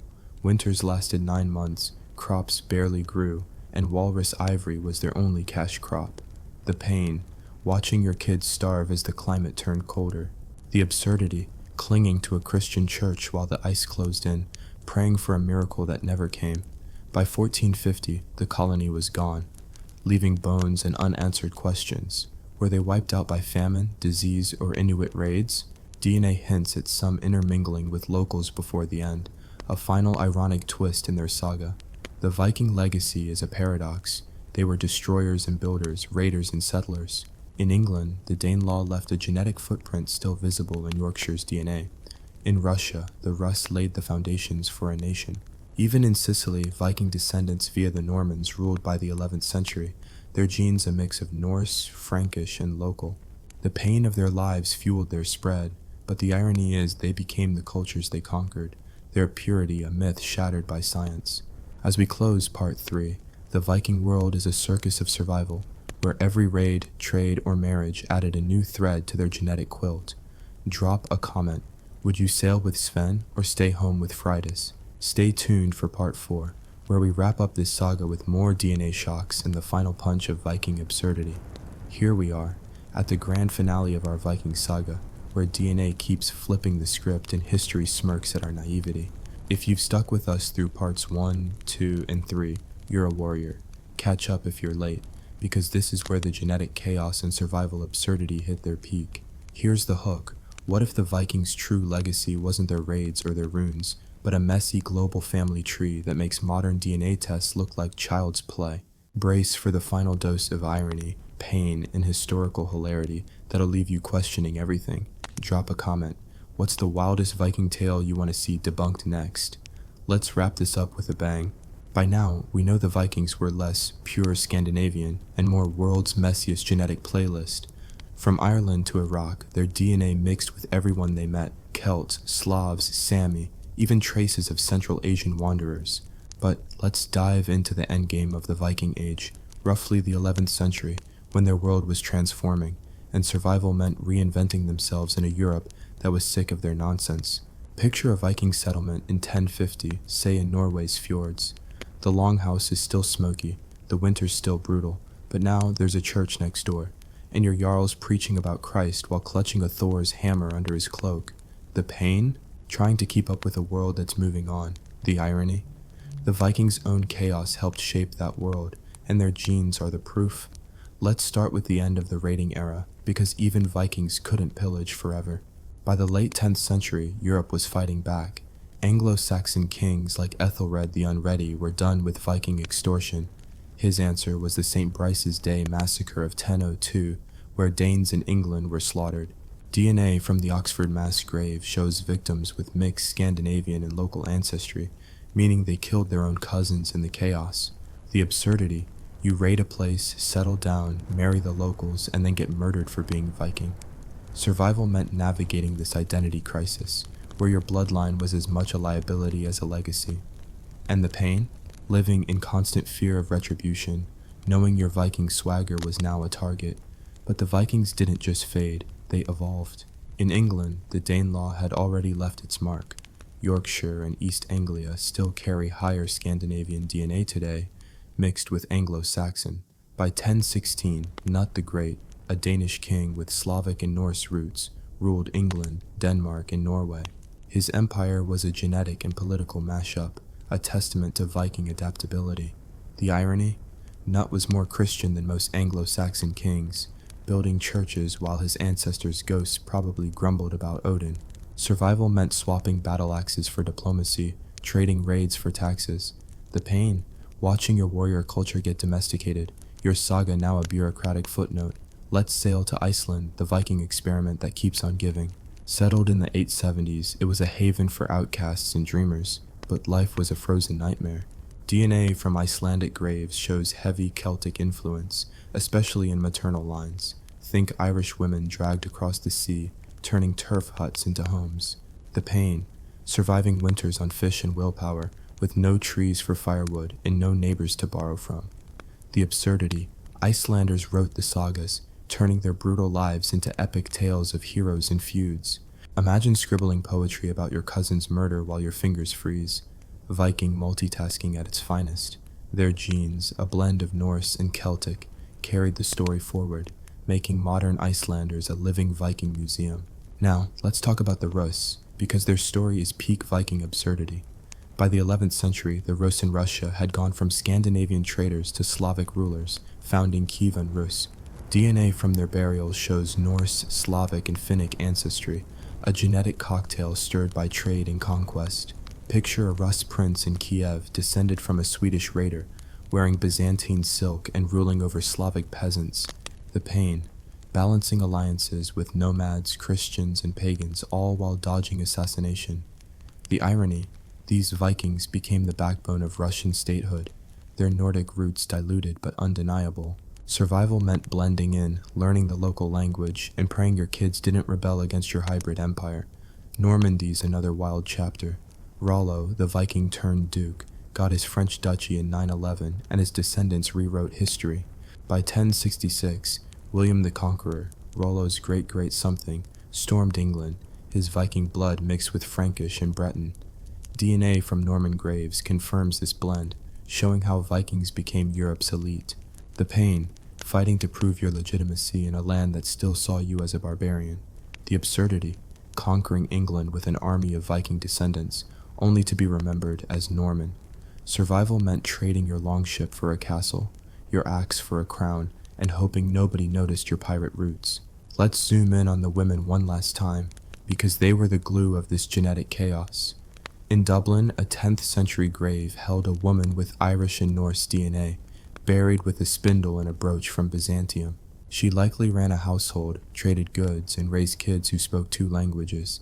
The pain, childbirth without doctors, disease without cures, and the constant threat of raids. The irony, her Celtic Norse kids would shape Ireland's future, blending cultures while sagas glorified pure Viking heroes. Women like her, from Iceland to Russia, wove the Viking world together, their genes a silent rebellion against the myth of purity. The Viking economy was another absurd masterpiece. By the 11th century, trade hubs like Birka and Hedeby were fading, replaced by Christian towns with stone churches, but DNA from these sites shows the same diversity. Baltic, Sami, even traces of Middle Eastern ancestry from trade routes. The pain, risking life and limb to haul walrus ivory to Baghdad, only to spend your silver on a leaky ship. The absurdity, Vikings buried their wealth in hoards, like the Spillings hoard in Gotland with 67 kilos of silver. Imagine hiding that under your floorboards because banks weren't an option. Survival meant playing the global market, from Viking coins in England to Arab dirhams in Sweden, all while dodging pirates and tax collectors. Picture a final Viking scene. Meet Astrid, a merchant's wife in 11th century York. Her DNA? Norse father, Anglo-Saxon mother with a dash of Scottish from a raid long ago. She sells wool dyed with imported madder, prays to Christ but keeps a Freya amulet for luck. Her life, a juggling act of trade, family, and fear of Danish raids.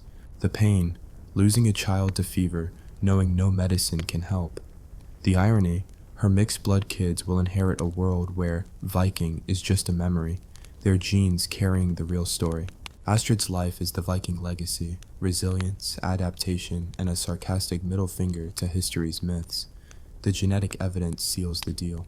A 2025 study from Orkney found burials with Pictish, Norse, and even Mediterranean DNA, proving Vikings were global citizens before the term existed. In Greenland, skeletal remains hint at Inuit contact, a final blend before the colony vanished. The Vikings didn't just conquer, they merged, their genes a map of their travels. The pain of their lives, famine, war, disease, fueled their spread. But the irony is they became the cultures they touched, from Russian princes to Norman kings. As we close this saga, the Viking story is a chaotic, beautiful mess. They weren't pure, they were survivors, weaving a genetic tapestry that still shapes Europe. Their legacy? Not just sagas or swords, but a world connected by their restless, absurd ambition. Drop a comment. If you could live one Viking moment, would it be a raid, a trade, or a saga-worthy feud? Thanks for sticking with us. Now go tell the world how Vikings rewrote history, one mixed-up gene at a time. Hey guys, picture this. A towering Tsar, over 6 feet tall, forcing his courtiers to chug vodka from a massive eagle-shaped chalice until they collapse in a puddle of their own regret, all while parodying the Holy Church in orgies of absurdity.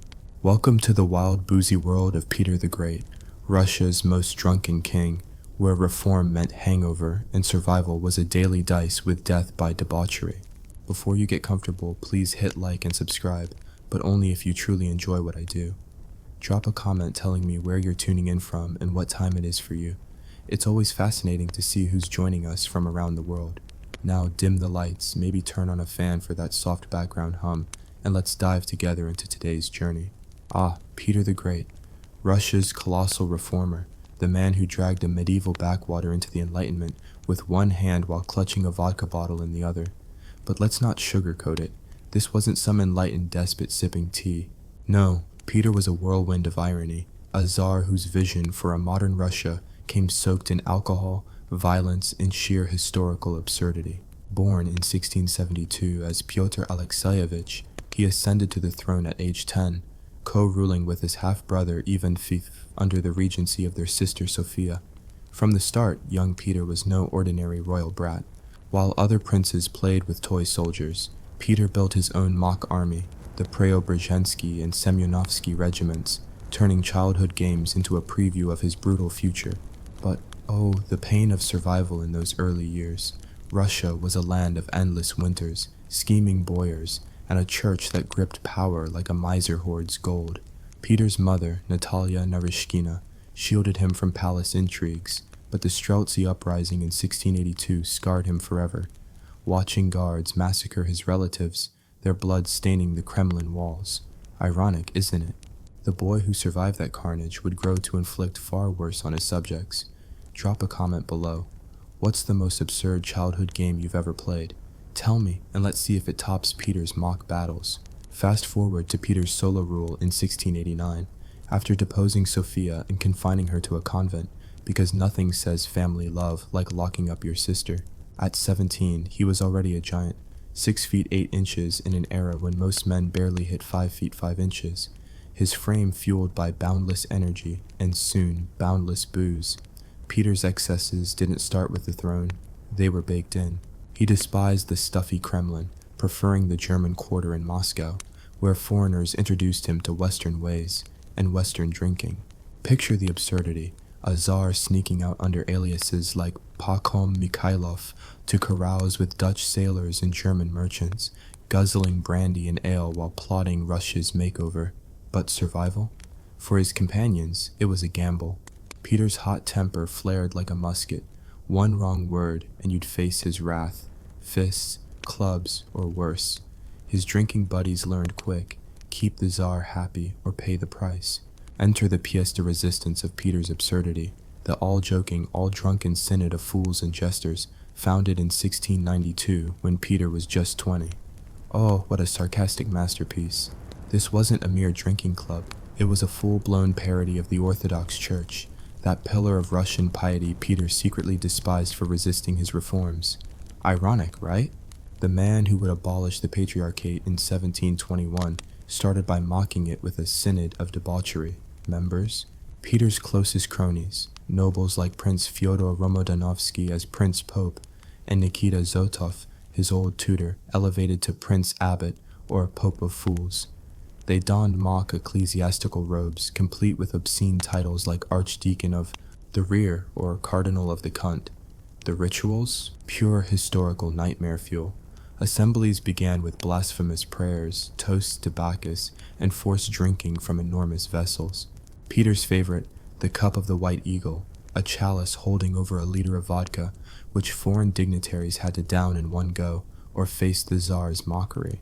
Imagine the pain of survival here. Nobles dragged from their beds at dawn, forced to attend these synods that clashed with holy days. Refuse, exile, flogging, or worse. One poor soul, late to a feast, faced Peter's penalty shot, a massive goblet of vodka downed on the spot, often leading to vomiting or blackout. Absurd? Absolutely. These sessions lasted days, with members riding in sleighs pulled by bears or pigs dressed as clowns, while Peter laughed maniacally. The synod's conclaves involved electing a new pope through drunken contests who could drink the most without dying. Zotov, in his 80s, was paraded naked on a cow, a grotesque spectacle that highlighted the era's cruelty. For the subjects, it was terror wrapped in farce. Endure the Tsar's whims or lose your head, literally. Comment time. If you were in Peter's synod, what absurd title would you give yourself? Drop it below and make me laugh. But let's delve deeper into the historical absurdity. Peter's synod wasn't just fun and games, it was a weapon. By parodying the church, He undermined its authority, paving the way for his reforms. Ironic twist, the man forcing Russia to westernize clung to pagan-like bacchanals, blending Enlightenment ideals with barbaric excess. Survival for the clergy? A joke. Priests who opposed him faced defrocking or execution. Old believers, resisting his beard-shaving edicts, were burned at the stake. Peter's beard tax, 100 rubles for nobles to keep their facial hair, was a sarcastic slap. Pay up or have it hacked off publicly. Painful. Imagine the humiliation for proud boyars, their tradition shredded like so much whiskers. Peter's early excesses set the tone for his reign. In 1697, he embarked on the Grand Embassy to Europe, disguised as a commoner to learn shipbuilding and diplomacy. But even abroad, the drinking didn't stop. In England, he wrecked King William III's house in Deptford, smashed furniture, torn curtains, vomit-stained floors, all from wild parties with his entourage. The landlord billed the crown for damages, an absurd footnote in diplomatic history. Back home, the Streltsy rebels awaited. Peter's response? A bloodbath. He personally oversaw tortures, branding, whipping, beheading over 1,000 men, their bodies displayed on spikes as a warning. Ironic, the Tsar who sought civilization reveled in medieval cruelty, his subjects paying the price of progress. Let's humanize this with a tale of one fictional yet oh-so-real victim. Ivan, a lowly boyar caught in Peter's web. Ivan, loyal but bearded, arrives at a synod assembly in 1695. Peter, already sloshed, spots the whiskers and forces Ivan to shave them off with a dull razor, blood mixing with tears. Then, the cup of the eagle. Drink or die a traitor. Ivan chugs, retches, but survives, barely. The pain? His family's estate seized for disloyalty, his wife begging for scraps in Moscow's streets. Absurdity peaks when Peter knights him Knight of the Bald Chin, a mocking title that brands him forever. Survival in Peter's Russia. Endure the farce or perish in it. Engage here.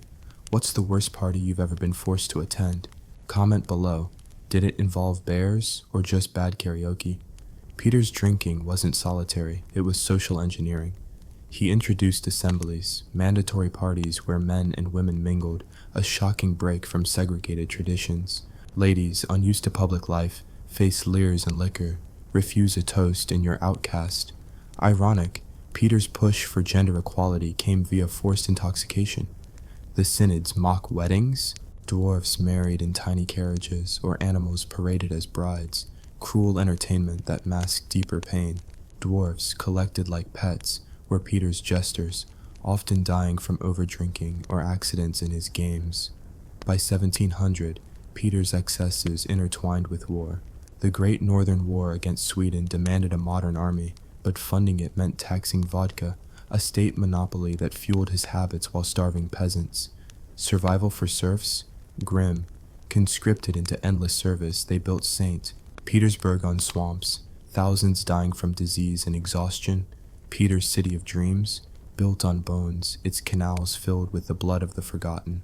Absurd. The Tsar, who hated Moscow's backwardness, created a new capital that became a frozen tomb. Story interlude. Meet Anna, a peasant girl thrust into court as a maid. Peter spots her at an assembly, forces her into the synod's revels. Dressed as a fool nun, she's made to drink and dance till dawn. Pain?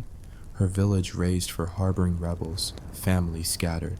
She survives by wit, whispering secrets to Peter for favors, but the sarcasm bites.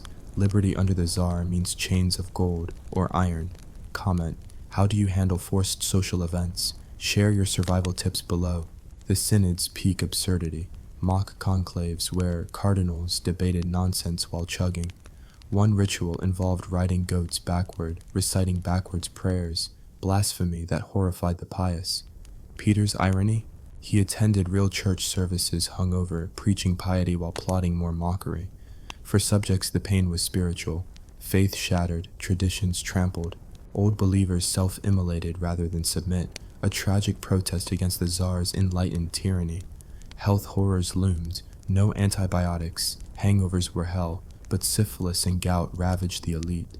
Peter himself suffered facial tics, perhaps from stress or poison attempts, survival's constant shadow. His drinking cures? More drinking, of course. As part 1 winds down, we've scratched the surface of Peter's drunken dawn. From boyhood scars to the synod's birth, his excesses blended reform with ridiculousness, progress with pain. Stay tuned for part 2. The Grand Embassy's boozy blunders and the Streltsy slaughter. Hit like if hooked, subscribe, and comment your location and time. What shocked you most so far? Welcome back, you brave souls, to part 2 of our wild, vodka-soaked ride through the excesses of Peter the Great, Russia's most gloriously unhinged Tsar. Picture this. It's 1697, and Peter's gallivanting across Europe on his grand embassy, trashing palaces and chugging with sailors, all while plotting to drag Russia kicking and screaming into the modern age. But back home, his enemies sharpen their knives, and his beloved all-joking, all-drunken synod of fools and jesters keeps the party raging, blasphemous, brutal, and absurd. Buckle up for a tale of booze-fueled reforms, savage reprisals, and survival's bitter price in a Russia teetering between chaos and ambition. Let's dive into the next chapter of this historical hangover. We left Peter in his early reign, a giant of a man with a thirst for progress and liquor, mocking the church with his drunken synod while plotting a westernized Russia. By 1697, at 25, he's restless. Moscow is stifling with its scheming boyars and clingy priests, so he hatches a plan. The Grand Embassy, a covert mission to Europe to learn shipbuilding, diplomacy, and let's be real, how to party like a Dutchman. Disguised as Peter Mikhailov, a humble carpenter, he sets sail with a 250-man entourage, leaving Russia to simmer under his loyal Prince Pope Fyodor Romodanovsky. Ironic, isn't it? The Tsar who demands loyalty sneaks out incognito, trusting a drunkard to keep his throne warm. Survival for Peter? A gamble, balancing his quest for knowledge with the risk of rebellion back home. Drop a comment. Ever gone on a trip that changed your life, or just your liver? Share below and let's see how it stacks up to Peter's escapades. The Grand Embassy is peak Peter, equal parts genius and absurdity. He hits Riga, Prussia, Holland, England, Austria, soaking up naval tech, military tactics, and European customs. But the man can't resist a bender. In Holland, he works in shipyards by day, carousing with sailors by night, downing Geneva like it's water. In England, he rents a house from John Evelyn, only to trash it. Shattered windows, ripped curtains, floors slick with vomit and worse. The bill? £350, a fortune, paid by a mortified English crown. Absurd? You bet. The Tsar who wants to civilize Russia leaves a trail of broken furniture and diplomatic headaches. Painful for his hosts, hilarious for history. But survival's no joke for Peter's entourage. His companions, nobles, soldiers, jesters, are forced to keep pace with his drinking. Refuse a toast? You're branded disloyal, maybe exiled to Siberia. One diplomat, too sober for Peter's taste, is made to drink a gallon of ale while standing on his head. He complies, collapses, and barely survives. The pain? Constant fear of the Tsar's whims. The irony? Peter's learning modern governance while ruling like a medieval warlord. His reforms built on fear and vodka. Let's zoom in on the all-drunken synod, still thriving back in Russia. Romodanovsky, as Prince Pope, hosts bacchanals that make Sodom look tame. Picture this. A mock cathedral in Pr0stitutes, where services involve chugging from the cup of the White Eagle, a liter plus chalice of vodka. Nobles, dressed as obscene bishops, recite lewd hymns, while dwarfs and fools, Peter's human toys, dance or fight for amusement. One ritual has members riding pigs, another forces them to crawl through a holy mud pit. Refusal isn't an option. One boyar, caught skipping a session, is flogged till he bleeds, then forced to drink until he passes out. The pains and the humiliation, the absurdities in how this mockery of faith doubles as Peter's power play against the church. Comment time. What's the wildest party rule you've ever faced? Drop it below. Did it involve pigs or just bad decisions? Back to Europe. Peter's learning, but he's also drinking in the dark side of the West. In Amsterdam, he dissects corpses with an anatomist, fascinated by science but unfazed by gore, a hint of the brutality to come. In London, he visits whorehouses with his crew, blending debauchery with diplomacy. The pain for locals? Enduring this Russian tornado who respects no boundaries. The irony?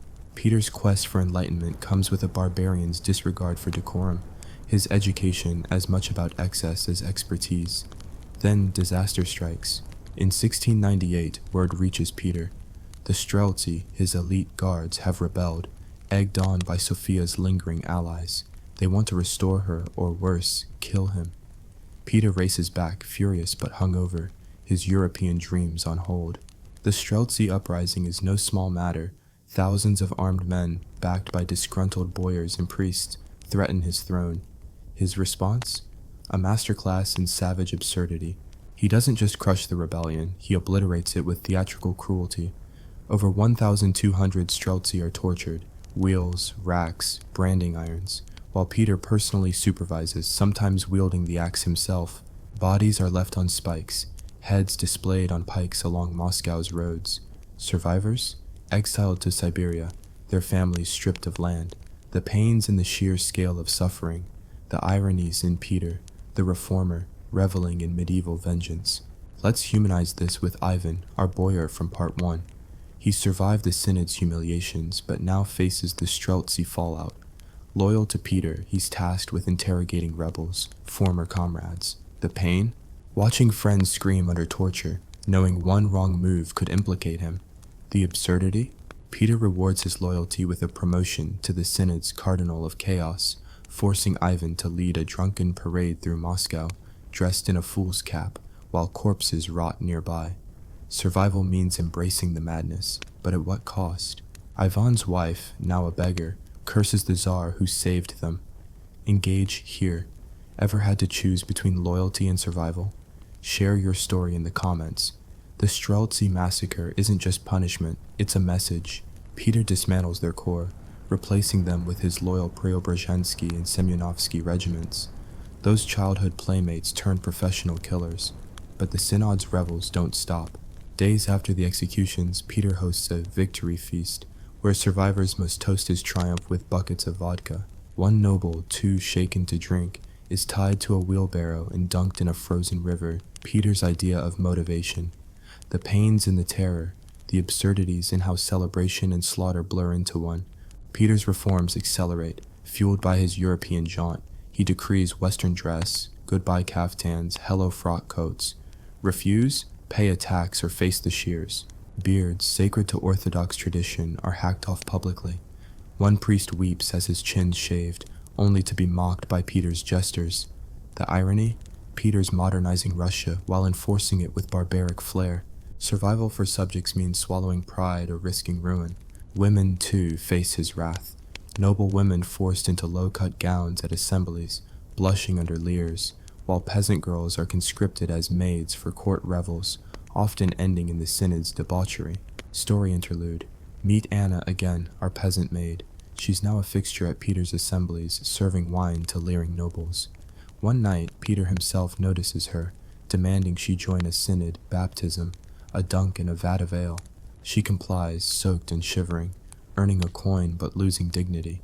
The pains in her family's shame, exiled for disloyalty after her father questioned the beard tax. The absurdity? Anna's survival hinges on pleasing the Tsar who destroyed her world. Her beauty a currency in his cruel court. Comment, what's the most ridiculous rule you've had to follow? Drop it below. Let's compare to Peter's beard tax. War looms larger. The Great Northern War kicks off in 1700, pitting Russia against Sweden's Charles XII, a boy king with a knack for battle. Peter's army, still half medieval, gets crushed at Narva, 20,000 Russians routed by 8,000 Swedes. Peter's response? More drinking, more reforms. He melts church bells for cannons, taxes vodka to fund ships, and conscripts serfs into a navy built on blood. Survival for peasants? A death sentence, either in battle or in the swamps of Saint. Petersburg, where Peter's dream city rises on their corpses. Absurd. The Tsar who lost a battle throws a feast to celebrate resilience, forcing his generals to drink till dawn. Health's a grim footnote. Peter's drinking takes a toll. Gout, seizures, maybe syphilis from his European flings. No antibiotics. His cures are more booze and quack remedies like mercury baths. His court fares worse. Syphilis spreads through the Synod's orgies, dwarfs and fools dying young from overdrinking or abuse. The pains and the slow decay. The ironies in Peter's push for modern medicine while his parties breed disease. The church, battered but clinging to power, faces Peter's wrath. He bans new monasteries, taxes priests, and mocks them in synod rituals. Imagine a mass where vodka replaces wine, led by a drunken Zotov and a mitre made of straw. Old believers, refusing his reforms, flee or burn themselves alive. A desperate protest against his enlightened tyranny. The pains in their lost faith, the absurdities in Peter's claim to divine rule while parodying it. As Part 2 closes, Peter's Russia is a paradox, a modernizing state built on medieval cruelty, a czar's vision drowned in vodka. The Grand Embassy taught him shipbuilding, but not restraint. The Streltsy slaughter cemented his power, but not his mercy. Prostitutes, peasants, nobles, all pawns in his drunken game. Stay tuned for Part 3, where St. Petersburg rises and the synod's excesses peak. Smash that like, subscribe, and comment. What's one thing from this part that shocked you? Drop your location and time. Let's keep this global party going. Alright, you legends, welcome back to Part 3 of our booze-soaked saga through the chaotic reign of Peter the Great, Russia's most gloriously unhinged Tsar. Picture this, it's 1703, and Peter's dream city, St. Petersburg, is rising from the swamps on the blood and bones of serfs, while his all-joking, all-drunken synod of fools and jesters keeps the vodka flowing and the absurdity cranked to 11.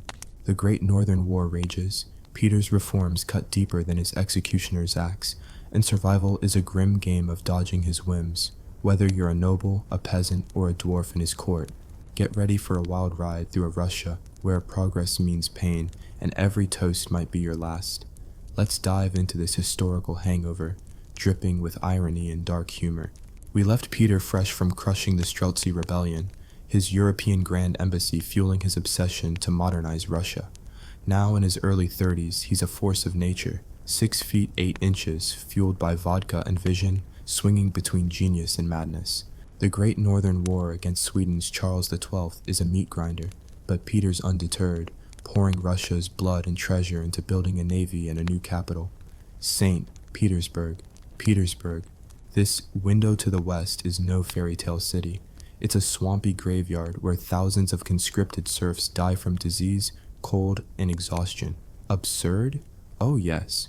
Peter's building a gleaming metropolis to rival Europe, while his workers drown in mud, their bodies paving the streets. The pain? Unimaginable. Families torn apart, lives snuffed out for a czar's ego. The irony? This modern city is born from medieval brutality, a monument to progress built on suffering. Drop a comment. Ever worked on a project that felt like a death march? Share your story below and let's see how it compares to Peter's swampy nightmare. St. Petersburg's birth is Peter's obsession, but it's also his playground for excess. He relocates his court there, dragging nobles from Moscow's comforts to a frozen, mosquito-infested hell.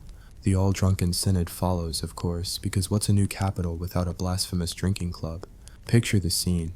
A makeshift palace, half-built, where Peter and his cronies, Prince Pope Romodanovsky, Nikita Zotov, and a gaggle of fools, stage mock rituals under flickering torches.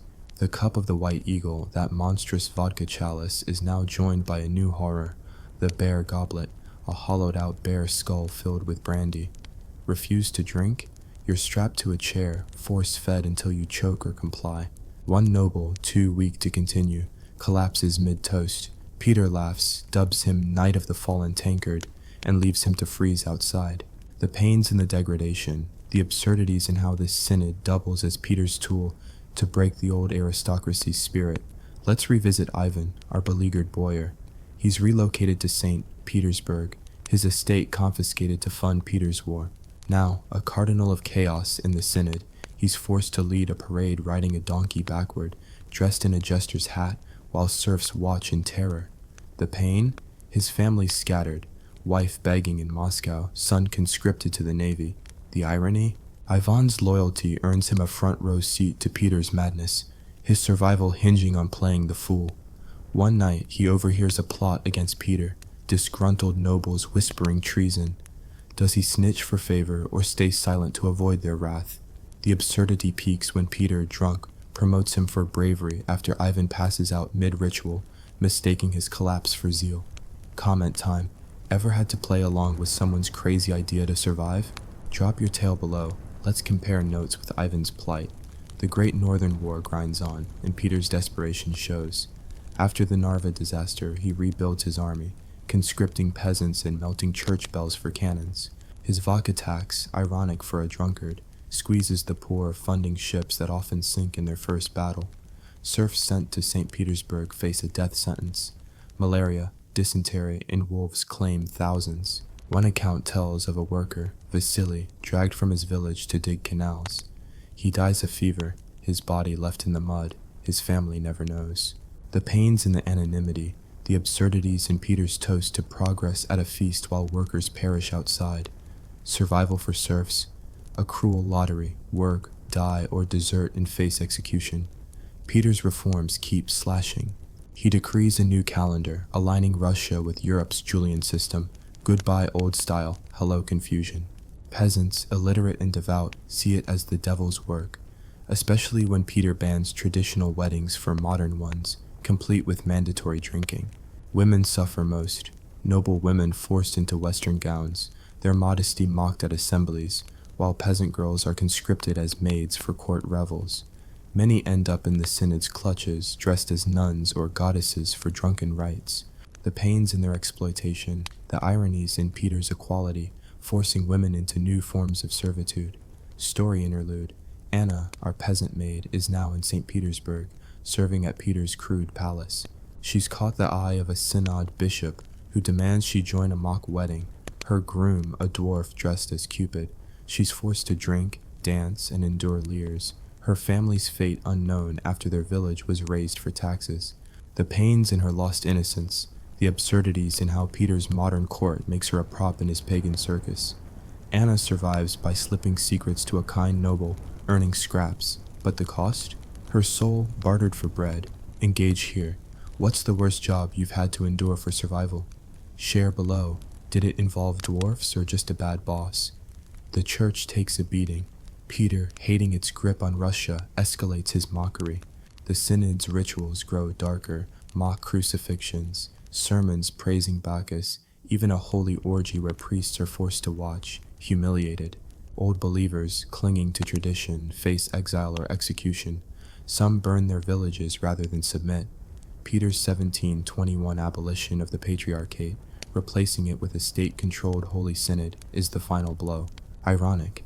The Tsar who mocks religion claims divine right, his drunken synod a twisted mirror of his power. The pains in the faithful's despair, the absurdities in Peter's reform, turning spirituality into a state puppet. Health's a growing nightmare. Peter's drinking catches up, gout, kidney stones, and those mysterious tics, maybe from mercury poisoning or worse. His courts know better. Syphilis spreads through the synod's debauchery, killing fools and nobles alike. No antibiotics, just quack cures, vodka infused with herbs, or baths in hot wine. One dwarf, a synod favorite, dies after a ritual drinking contest, his body tossed out like trash. The pains in the waste, the ironies in Peter's push for modern medicine while his parties breed plague. Let's check in with a new face. Maria, a prostitute in St. Petersburg's nascent slums.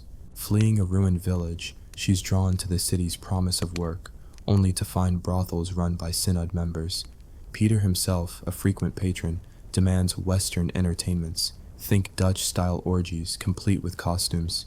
Maria's forced to perform, her health failing from disease and malnutrition.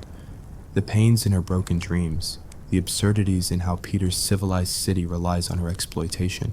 She survives by charming a naval officer, but when he sails off, she's back to the streets, dodging police and pimps. Comment. Ever been lured by a promise that turned sour? Drop your story below. Let's see how it matches Maria's trap. War shapes everything. By 1709, Peter scores a miracle at Poltava, crushing Charles XII and turning Russia into a Baltic power. But victory's costly. Tens of thousands dead. Villages bled dry for taxes. Peter celebrates with a synod feast, forcing generals to drink until they drop, while widows beg outside. The irony? His triumph builds a navy and city, but at the cost of a generation. Survival for soldiers' families? Scavenge or starve, as Peter's dreams drain Russia's soul. The synod's antics peak. One feast features a holy elephant, paraded through St. Petersburg with a drunk dwarf as mahout. Nobles forced to salute it risk frostbite or flogging.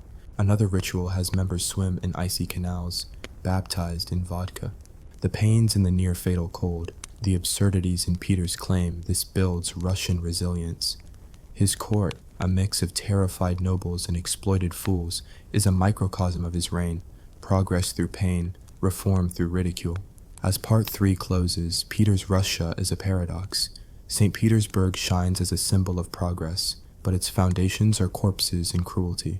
The synod's excesses mock tradition while enforcing loyalty, and the war's victories come at a human cost too grim to celebrate. Prostitutes, serfs, nobles, all pawns in Peter's drunken chess game. Stay tuned for Part 4, where his personal life unravels and his legacy solidifies in blood and booze. Hit like if you're hooked, subscribe, and comment. What's one thing from this part that blew your mind? Drop your location and time. Let's keep this global convo alive. Here we go, you absolute mad lads, for the grand finale of our vodka-drenched odyssey through the reign of Peter the Great, Russia's most gloriously unhinged Tsar. Picture this, it's 1710 Russia, and Peter's at his peak, St. Petersburg's gleaming canals hiding the bones of serfs, while his all-joking, all-drunken synod of fools and jesters pushes absurdity to new lows. Think bear fights and mock funerals fueled by enough liquor to drown a navy. The Great Northern War nears its end, but Peter's personal life unravels.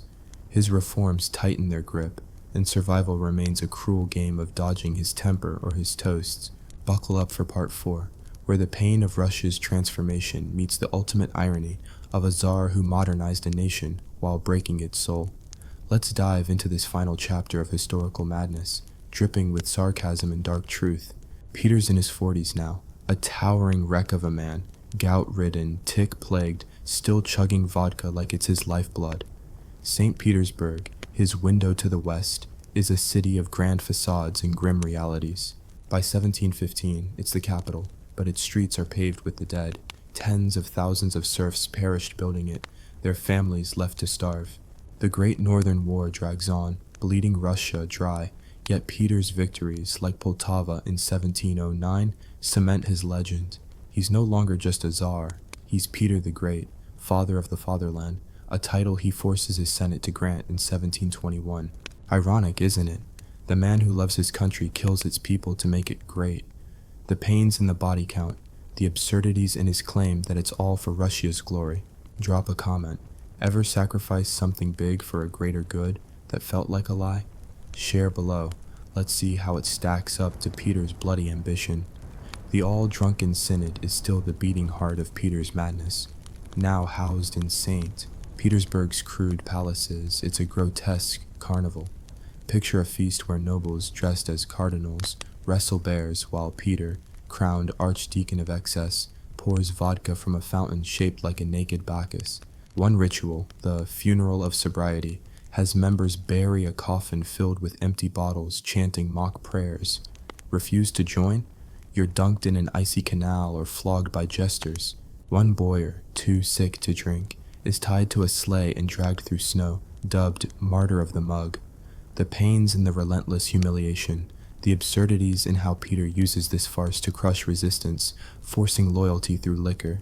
Let's check in with Ivan, our battered boyar. He's still in St. Petersburg, a hollowed-out cardinal of chaos, his family gone, wife dead from hunger, son lost at sea. Peter tasks him with organizing a synod coronation for a dwarf king, complete with a tiny throne and a vodka crown. Ivan complies, but the pain hits when he's forced to drink a gallon of brandy, collapsing as Peter laughs. The irony? His loyalty earns a medal pinned on while he's vomiting, a cruel reward for surviving the Tsar's whims. Ivan overhears another plot. Nobles planning to poison Peter. Does he snitch, risking death, or join them, gambling on freedom? The absurdity peaks when Peter, drunk, knights him Lord of Loyalty for no reason, oblivious to the danger. Comment time. Ever been rewarded for something you didn't do? Drop your story below. Let's compare to Ivan's absurd medal. Peter's personal life is a train wreck.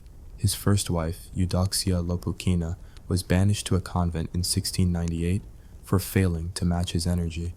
His mistress turned second wife, Catherine, a former peasant named Marta, rises to Tsarina by 1712. She's tough, matching Peter drink for drink, but even she suffers his rages. Their son Alexei is Peter's greatest failure. Raised to rule but hating his father's reforms, Alexei flees to Austria in 1716, plotting treason. Peter lures him back, then imprisons and tortures him. In 1718, Alexei dies under questioning, likely by Peter's order. The pains in a father killing his son, the ironies in Peter, the modern ruler, acting like a medieval tyrant. Catherine, meanwhile, navigates court intrigues, her survival hinging on pleasing a czar who trusts no one. Story interlude. Anna, our peasant maid, is now a fixture in Peter's court, her beauty a curse. She's forced into a synod marriage to a drunken admiral, her vows a slurred toast to Bacchus. The pains in her lost dreams, her village gone, family dead. The absurdity? She's dubbed Duchess of Drunk for surviving the night. Her reward, a dress she can't afford to keep clean. Anna slips secrets to Catherine, hoping for protection, but when a noble accuses her of spying, she's whipped and cast out. Survival means crawling back to the slums, her body and spirit scarred. Engage here. Ever had to charm your way out of trouble? Share your tale below. Did it work like Anna's desperate gambit? The Great Northern War ends in 1721 with the Treaty of Neustadt, making Russia a Baltic superpower. Peter celebrates with a week-long synod bender, forcing nobles to drink until they drop. This saint, Petersburg streets fill with parades, elephants, dwarfs, and cannons, while serfs starve outside. The irony? Peter's triumph builds an empire on the backs of the broken. His navy, born from vodka taxes and conscripted labor, sails proudly, but its sailors are half dead from scurvy and floggings. Survival for them? Pray you don't sink or desert. Both mean death. Peter's reforms tighten. He introduces the table of ranks in 1722, a merit-based system for nobles and officials. Sounds progressive, right? Wrong. It's a leash. Nobles must serve or lose status, their lives tied to Peter's whims. Women face new horrors. Peter's assemblies force noble women into Western dances, their modesty mocked, while peasant girls are trafficked into brothels for modern entertainments. Prostitutes like Maria, from Part 3, thrive briefly in St. Petersburg's vice dens run by synod cronies. But Peter's new police crack down, demanding health checks and registrations. Maria, sick with syphilis, fakes her papers, only to be caught and sent to a workhouse. The pains in her slow death, the absurdities in her reformed Russia that punishes the powerless while nobles party. Comment: ever faced a system that punished you unfairly? Drop your story below. Let's see how it matches Maria's struggle. The church is a shadow. Peter's Holy Synod, a puppet of the state, replaces the patriarchate, stripping priests of power. Old believers, still resisting, face mass executions. Some burn themselves alive, singing hymns as flames consume them. The pains in their despair, the ironies in Peter's divine rule, mocking faith while demanding worship. The all-drunken synod's final jab, a mass where Peter, dressed as a pope, baptizes nobles with vodka, laughing as they choke. Priests, forced to attend, weep silently, their faith a casualty of his enlightenment. Health's a death spiral. Peter's body crumbles, kidney failure, seizures, maybe gangrene from untreated infections. His cures? More vodka, mercury baths, and prayers to a god he mocks. His court's worse. Syphilis and alcoholism kill nobles and fools alike. One jester, beloved for his antics, dies choking on a holy cocktail, his body buried in an unmarked grave. The pains in the waste, the ironies in Peter's push for modern medicine, his court a breeding ground for disease. Let's revisit Maria, our prostitute. She's in the workhouse now, sewing uniforms for Peter's army, her body failing. A guard offers freedom for favors. She refuses, knowing it's a trap. The pains in her defiance, costing her life, the absurdities in how Peter's order codifies her exploitation. She dies quietly, her story lost in St. Petersburg's glitter, a footnote in the Tsar's great legacy. Comment: ever stood up to a bad deal, knowing the cost? Share below. Let's honor Maria's courage. Peter's final years are a paradox. He declares Russia an empire in 1721, crowns Catherine Empress, and dreams of global power, but his health fails and his temper worsens. In 1724, he catches a cold diving into icy waters to prove his strength, classic Peter. It turns to pneumonia, and by 1725, he's dead at 52, leaving Catherine to rule. The pains in a nation transformed at horrific cost, the ironies in a czar who built an empire but couldn't save himself. His synod fades, but its shadow lingers. Russia is modernized, but its soul's scarred. As we close, Peter's legacy is a drunken riddle. St. Petersburg stands, a testament to his vision, but built on serfs' graves. His navy sails, his army marches, but both are fueled by blood and vodka. The all-drunken synod, that absurd mockery, broke the old order, but left a trail of broken lives. Nobles, peasants, prostitutes, all pawns in his game. Progress came, but so did pain, and the irony bites. Russia's greatness was forged in cruelty, its father a czar who loved his nation but loathed its people. That's the end, folks. Smash that. Like if you're reeling, subscribe for more historical deep dives and comment, what's one thing from this saga that'll haunt you? Drop your location and time. Let's see who rode this wild wave with us. Stay curious, and I'll catch you in the next dark corner of history. Imagine stepping into the opulent halls of Versailles, where the Sun King, Louis XIV, ruled with absolute power and a scent that could wilt flowers from across the room. Turns out, behind the silk and gold lurked hygiene horrors that would make your stomach churn. Buckle up for a sarcastic stroll through the filthy underbelly of 17th century royalty, where survival meant dodging disease in a palace of perfume and poop. If this hooks you, smash like and comment. What's the most disgusting habit from history that shocks you? Let's dive in. King Louis XIV, the epitome of grandeur, the man who turned France into a theater of excess. But oh boy, his personal habits were a comedy of errors wrapped in a tragedy of smells. Born in 1638, little Louis ascended the throne at age 4, surviving a childhood riddled with the pains of royal life, endless ceremonies, scheming nobles, and a mother who probably wished for better plumbing. By the time he declared himself the state in 1661, after Cardinal Mazarin's death, Louis was ready to build Versailles, that glittering monstrosity meant to cage his aristocracy and showcase his divine right. But here's the absurd twist. In an era where science was budding and Galileo had already stared at the stars, hygiene was stuck in the dark ages, a nightmare where water was the enemy and filth was your constant companion. Survival wasn't just about dodging assassins or famines, it was about not succumbing to the invisible killers breeding in your own unwashed skin. Ironic, isn't it? The king who controlled everything couldn't control his own BO.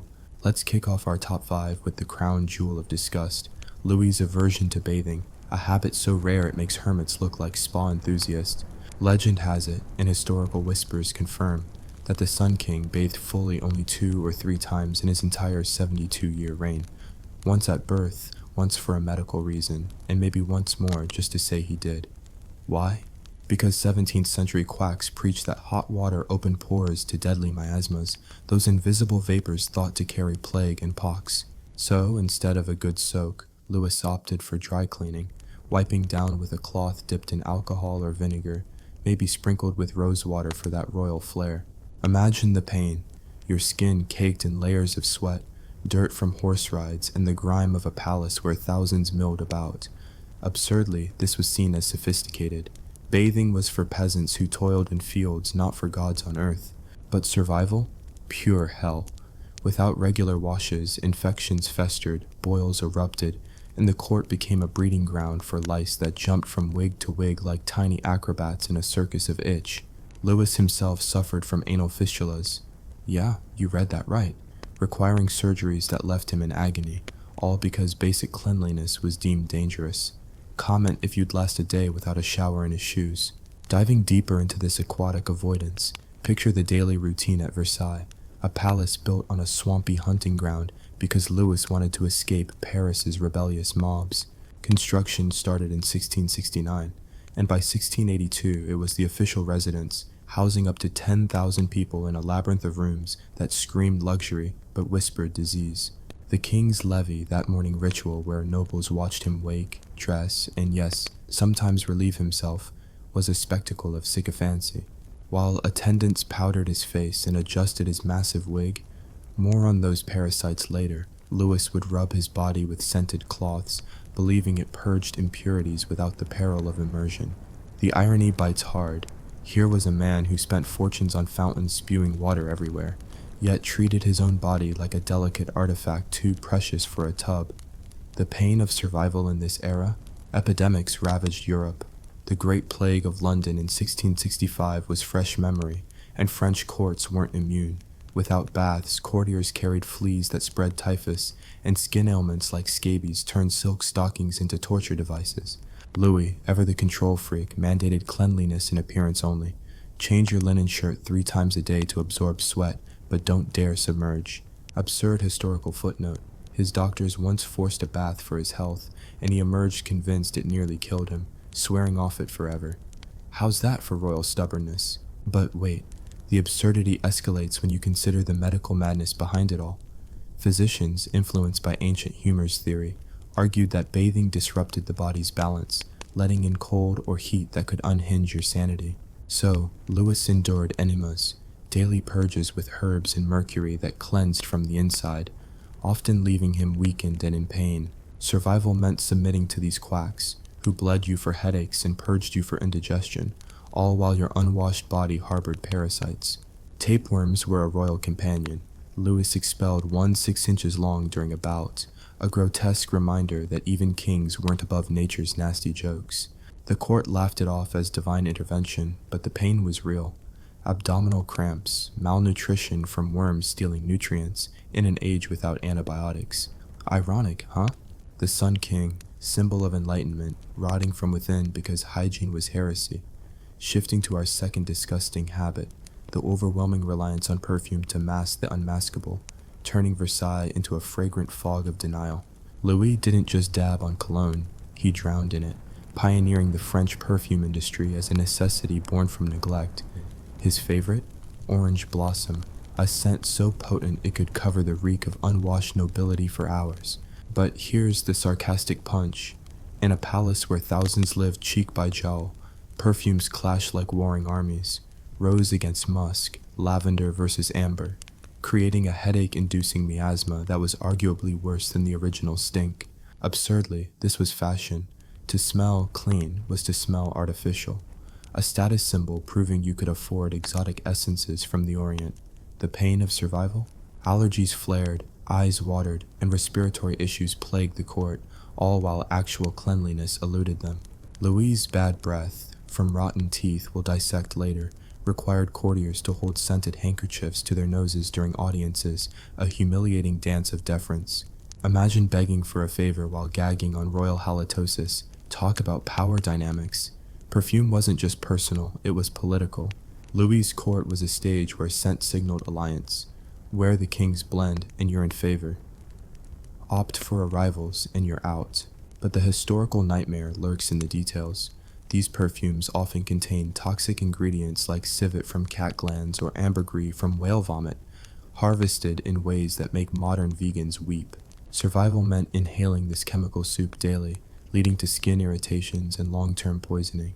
Arsenic in powders for that pale look? Check. Lead-in makeup? Double check. Women at court, like Madame de Montespan, Louis' mistress, slathered on these potions, suffering hair loss and infertility as the price of beauty. The irony stings. Versailles, built to glorify France, was a toxic bubble where the elite slowly poisoned themselves for the sake of shine. And the lower classes? They toiled in actual filth, farming and fighting wars, their survival a gritty contrast to the court's perfumed pretense. Drop a comment. Would you trade your shower gel for a bottle of 17th century stinkbuster? Exploring this olfactory obsession further, consider the wigs. Those towering monstrosities of horsehair and powder that hid balding heads ravaged by syphilis or poor nutrition. Louis started the trend in his 30s when his hair thinned, mandating them for courtiers as a uniform of loyalty. But absurdity reigns. These wigs were lice motels, breeding grounds for vermin that itched relentlessly. Survival tip from the past? Shave your head, powder the wig with flour, which attracted weevils, and pray the bugs stayed topside. The pain? Constant scratching, infections from bites in a world without antibiotics. Louis' own wig, a cascade of curls, probably housed an ecosystem worthy of a nature documentary. Historical sarcasm. The king who moved the sun couldn't move a flea without fanfare. As we weave through this scented saga, let's not forget the environmental toll.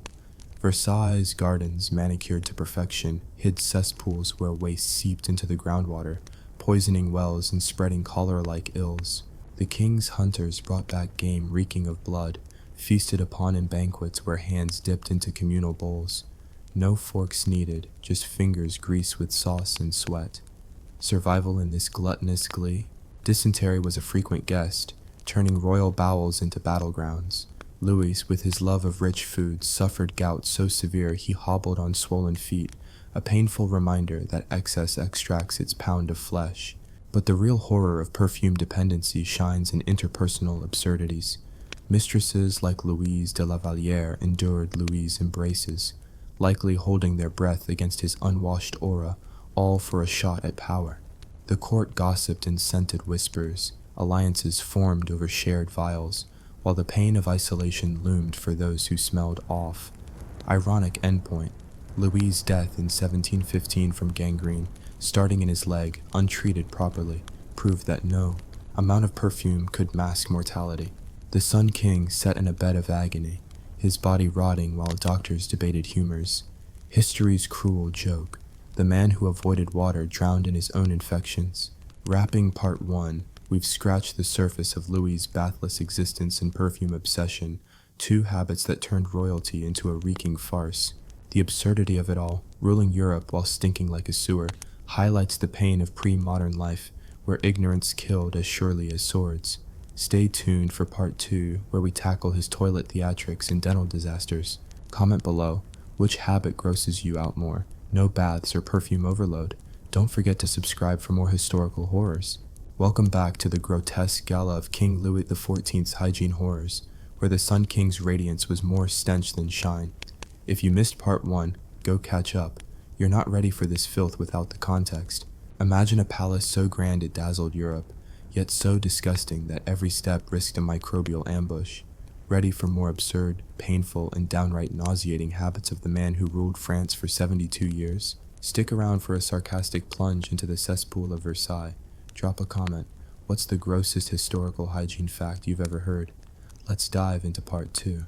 We've already gagged through Louis' bath phobia and his perfume addiction, a fragrant facade hiding a body that hadn't seen soap since the midwife's hands.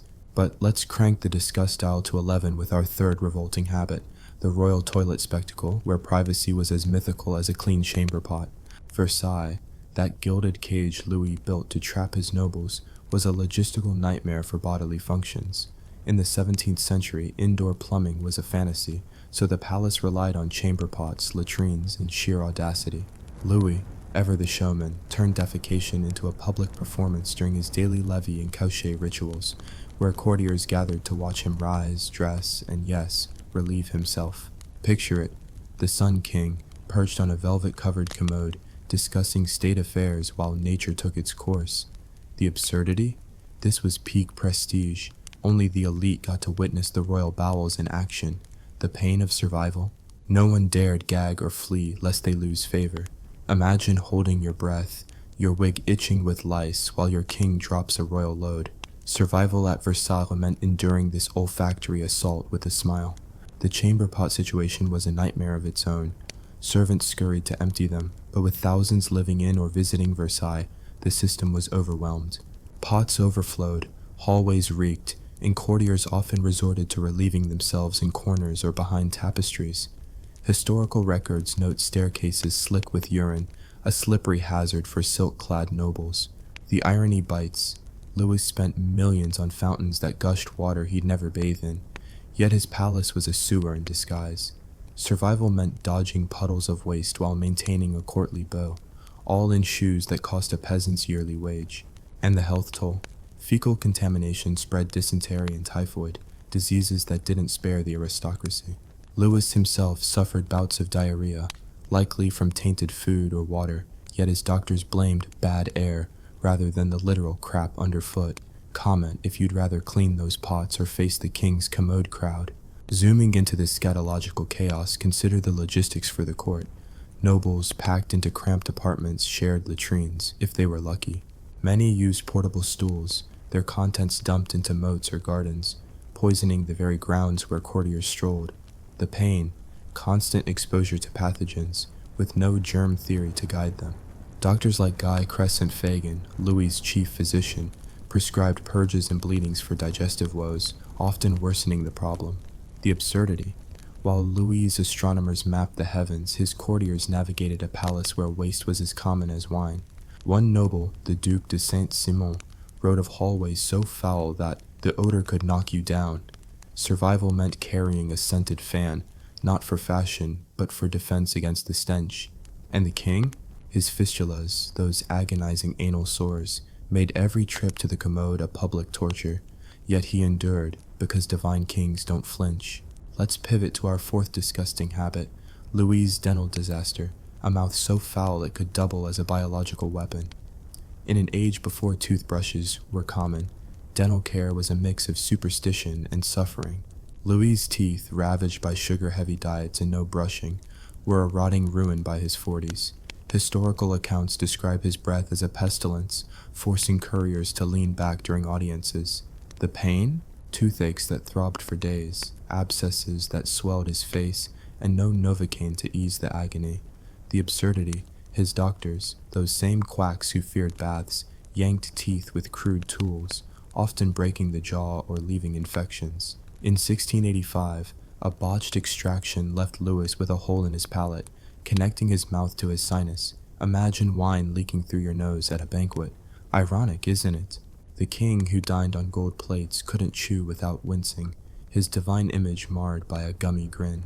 Dental care at Versailles was a horror show.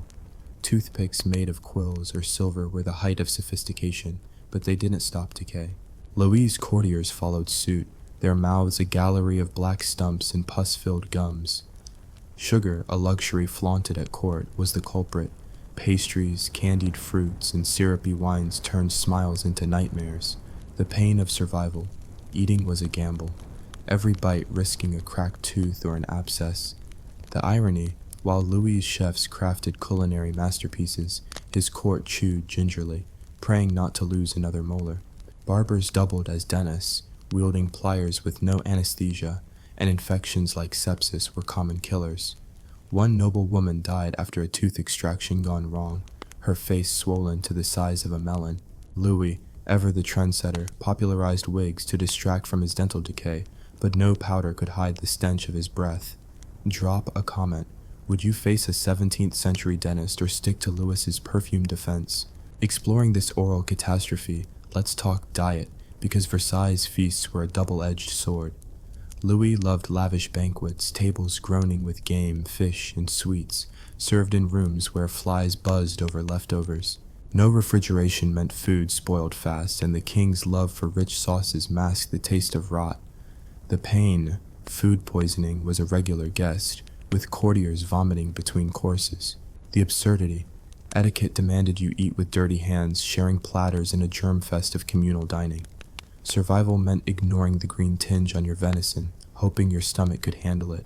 Louis's gout, worsened by his diet, left him limping, yet he kept feasting, a glutton for punishment. Historical sarcasm, the Sun King's court, where you dined like a god and suffered like a mortal. The dental nightmare ties back to the broader hygiene crisis. Without clean water, Versailles' supply was often tainted by waste. Mouth rinsing was a luxury. Courtiers used wine or vinegar, which eroded enamel further. The irony. Louis's obsession with appearances meant his smile was powdered and painted, but beneath the makeup his mouth was a war zone. His mistresses, like Madame de Maintenon, endured his kisses, likely praying for a quick audience. The pain of survival wasn't just physical, it was social. Smiling with rotten teeth could ruin your reputation, yet everyone played along, pretending the king's breath didn't stink of death. Let's paint a scene to bring this to life. Meet Philippe, a courtier in the 1680s Versailles.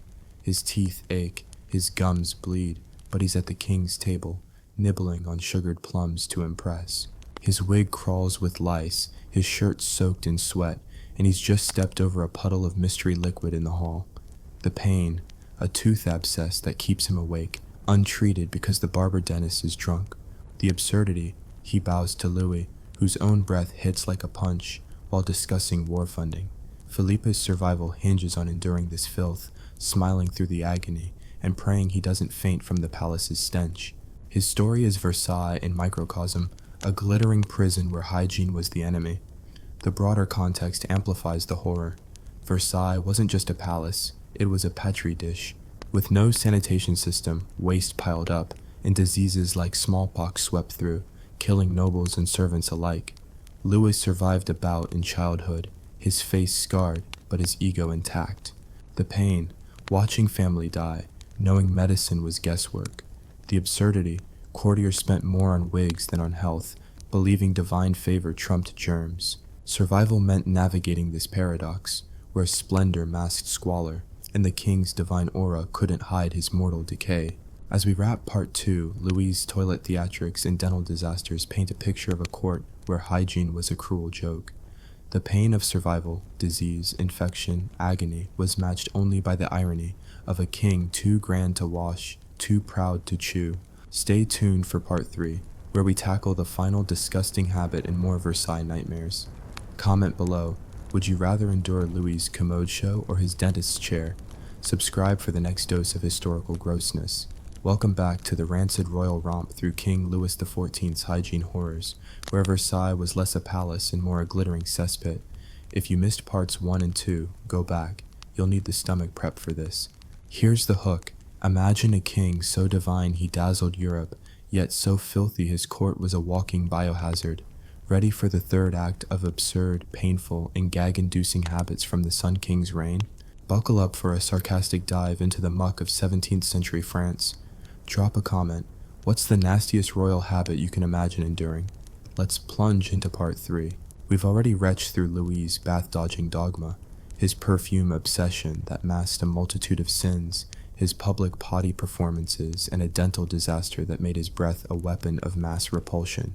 Now, let's crown this grotesque parade with our 5th and final disgusting habit, the wig infestation, where Louis' iconic hair pieces were less fashion statement and more a crawling nightmare of lice and neglect. Wigs were the ultimate status symbol at Versailles, introduced by Louis in the 1660s to hide his thinning hair, likely ravaged by poor diet, stress, or the era's rampant syphilis. By mandating them for his court, he turned every noble into a walking bug hotel. Picture it, a towering powdered monstrosity of horsehair or human curls, dusted with flour or starch to keep it white, perched on your shaved scalp. The absurdity? These wigs, costing a fortune, were breeding grounds for lice, mites, and worse, turning the court into an itching, scratching spectacle. The pain of survival? Constant irritation, scalp infections, and the social shame of bugs visibly crawling during a royal audience. Imagine bowing to Louis while a louse parachutes onto your velvet coat. History's cruelest prank. The wig craze wasn't just vanity, it was a survival tactic in a court obsessed with appearances. Louis' own wigs, some 3 feet high, were styled daily by his barbers, who doubled as surgeons. Yes, the same guys yanking teeth were sculpting his curls. The irony stings. The Sun King, who centralized power like a chess master, couldn't control the vermin colonizing his headpiece. Historical accounts, like those from the Duc de Saint-Simon, describe courtiers scratching furiously under their wigs, their scalps raw from bites. Survival meant enduring this torment while maintaining a serene smile, because showing discomfort was a one-way ticket to social exile. The pain was relentless. Lice bites led to sores, sores led to infections, and in a world without antibiotics, a bad scratch could mean sepsis. One noble reportedly died from a scalp infection gone rogue, his wig a fatal fashion choice. Drop a comment. Would you rock a lice-ridden wig for a day at Versailles, or ditch it and risk Louis' wrath? Let's zoom into the wig maintenance madness, because it's a masterclass in historical absurdity. Wigs were cleaned, rarely, by boiling or baking, but this killed only some of the critters, leaving eggs to hatch anew. Powdering was the daily fix. Flour, starch, or even arsenic-laced powders were sprinkled to absorb grease and mask odors. The pain? Inhaling this toxic dust, which irritated lungs and eyes, sometimes causing chronic coughs or blindness. The absurdity? Courtiers spent hours preening their wigs only to attract weevils drawn to the flour, turning their heads into a buffet for bugs. Louis' barbers used combs dipped in vinegar, believing it repelled lice, but it just made the wig smell like a salad gone wrong. Survival meant juggling this ritual while dodging the king's gaze, because a poorly powdered wig could signal disloyalty. Ironic, isn't it? A court that danced to Louis's tune was literally crawling with dissenters too small to see. The broader context of Versailles amplifies this nightmare. The palace, built on a swamp, was a humid haven for parasites. With no proper sanitation, remember those overflowing chamber pots from Part 2? Lice thrived in the close quarters of 10,000 residents. Clothing, unwashed for weeks, added to the infestation. Silk breeches and embroidered gowns were laundered only when visibly soiled, which in candlelit halls could take months. The pain, itching so intense you'd claw your skin raw, with no relief but more perfume to mask the stench of infection. The absurdity, Louis's court, meant to showcase French supremacy, was a petri dish where fleas and lice held court alongside nobles. Survival meant accepting this as normal, powdering your wig while praying the bugs stayed out of your bed. Spoiler, they didn't. Let's tie this back to Louis's health, because his wig obsession wasn't just cosmetic, it was a health hazard. His scalp, shaved to prevent lice from nesting directly on his head, still suffered from the weight of wigs, causing sores and migraines. His anal fistulas, mentioned in Part 1, worsened with prolonged sitting during wig styling sessions, a painful reminder that even divine kings bled. The irony, Louis's doctors, who feared water and prescribed mercury purges, saw no issue with wigs that bred disease. Historical sarcasm at its peak, the man who built Europe's grandest palace couldn't escape the tiniest invaders. Survival for Louis meant enduring these ailments while projecting godlike perfection, his wigs a crown of suffering. Now, let's paint a scene to bring this to life. Meet Marie, a lady-in-waiting in 1680s Versailles. Her wig, a cascade of curls, costs more than her family's farm, but it's alive with lice, her scalp a battlefield of bites. She stands in the hall of mirrors, fanning herself to hide the itch, while Louis passes, his own wig a powdered fortress. The pain, her scalp weeps from scratching, her eyes burn from arsenic powder, and she's praying her wig doesn't betray her with a rogue bug. The absurdity, she's here to charm a duke, but her focus is on not clawing her head off in public. Survival means smiling through the torment, flirting while fleas dance in her curls, and hoping Louis doesn't notice her discomfort. Marie's story is Versailles in microcosm, a dazzling facade hiding a filthy fight for survival. The wig infestation ties back to the broader hygiene crisis we've explored. No baths meant sweat-soaked scalps under wigs, fueling the lice epidemic. Perfumes, used to mask body odor, did nothing for the bugs, which thrived in the court's opulent filth. The public commode rituals exposed everyone to fleas, which jumped from king to courtier, spreading typhus and other delights. Dental decay, with its abscesses and infections, weakened immune systems, making parasite-borne diseases deadlier. The pain of survival. Every aspect of Versailles life conspired to make you sick, from the food you ate to the air you breathed. The irony, Louis's divine image, built on wigs and grandeur, rested on a foundation of microbial mayhem. Let's zoom out to the court's social dynamics, where hygiene, or lack thereof, shaped power plays. Nobles competed for Louis's favor, but a visible louse could ruin your reputation faster than a bad poem. Mistresses like Madame de Montespan, slathered in toxic makeup and wigs, risked their health to stay in the king's bed, their beauty a gamble against infection. The absurdity, courtiers spent fortunes on wigs and perfumes, yet a single flea could undo their status. Survival meant mastering this game, where appearance trumped health, and a clean shirt was more valuable than a clean body. Historical nightmare. The same nobles who funded wars starved their own hygiene, dying of infections that a modern antibiotic could cure in days. The environmental toll of Versailles adds another layer of horror. The palace's gardens, a symbol of order, hid cesspools that bred flies and mosquitoes spreading malaria and other fevers. Servants tasked with cleaning wigs and emptying pots were exposed to the worst of it, their lives expendable in Louis's grand vision. The pain, entire families wiped out by disease, with no understanding of germs to save them. The absurdity, Louis's astronomers charted Jupiter's moons while his court drowned in filth, believing divine will would protect them. Survival meant clinging to faith and fragrance, even as your body betrayed you. As we close Part 3, Louis' wig infestation completes our gruesome quintet, revealing a court where splendor was skin deep and suffering was universal. The pain of survival, itches, infections, and social paranoia was matched by the irony of a king whose divine aura was a lice-ridden lie. Stay tuned for part 4, where we wrap this saga with a final look at Versailles' horrors and Louis' legacy of filth. Comment below, would you brave a Versailles wig or flee to a peasant's bathless hut? Subscribe for the final dose of royal repulsiveness. Here we are, at the rancid finale of King Louis XIV's Hygiene horrors, where Versailles shines as a golden sewer, and the Sun King's glow hides a cesspool of filth. If you've survived parts 1 through 3, you're tougher than a courtier dodging dysentery.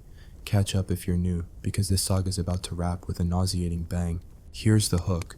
What if the most powerful man in Europe was also the stinkiest, his palace a monument to microbes? Get ready for the final dose of absurd, painful, and gag-worthy truths from 17th century France. Drop a comment. What's the grossest thing you'd endure for a day at Versailles? Let's close this out with a smirk. We've waded through Louis' bath boycott, his perfume obsession that choked the court, his public potty parades, his dental decay that turned his breath into a biohazard, and those lice-infested wigs that made Versailles a bug buffet. Now, let's tie this grotesque tapestry together and explore how these habits painted a portrait of a king and court drowning in their own filth, yet somehow ruling Europe. The absurdity? Louis XIV, the man who centralized power, built an empire, and dazzled the world, was a walking health hazard, his divine image a fragile mask over a rotting reality. The pain of survival? Every day at Versailles was a gamble against disease, where grandeur came at the cost of your health. Let's dive into the final act, where we see how these habits shaped Louis' legacy and the nightmare of living in his orbit. First, let's revisit the bigger picture of Versailles, that swamp-turned palace where 10,000 people lived in a glittering petri dish. Built in the 1660s to cage the nobility and flaunt Louis' power, it was a logistical disaster. No running water, no proper sewers, just a labyrinth of rooms where waste piled up faster than royal decrees. The pain, diseases like smallpox, typhus, and dysentery swept through, killing servants and nobles alike. Louis survived smallpox as a child, his face pockmarked, but his ego unscathed, yet his court wasn't so lucky. The absurdity. While his engineers built fountains that sprayed water he'd never touch, the palace's wells were tainted by leaking cesspools. Survival meant drinking wine or ale to avoid contaminated water, which led to alcoholism and gout. Louis' swollen feet were a testament to that. Ironic, isn't it? The Sun King, who controlled the heavens, couldn't control the bacteria breeding in his backyard. Let's zoom in on how these hygiene horrors intertwined. No baths meant sweaty bodies under heavy wigs, fueling lice infestations that spread typhus. Perfumes slathered to mask odor, irritated skin already raw from bug bites, inviting infections.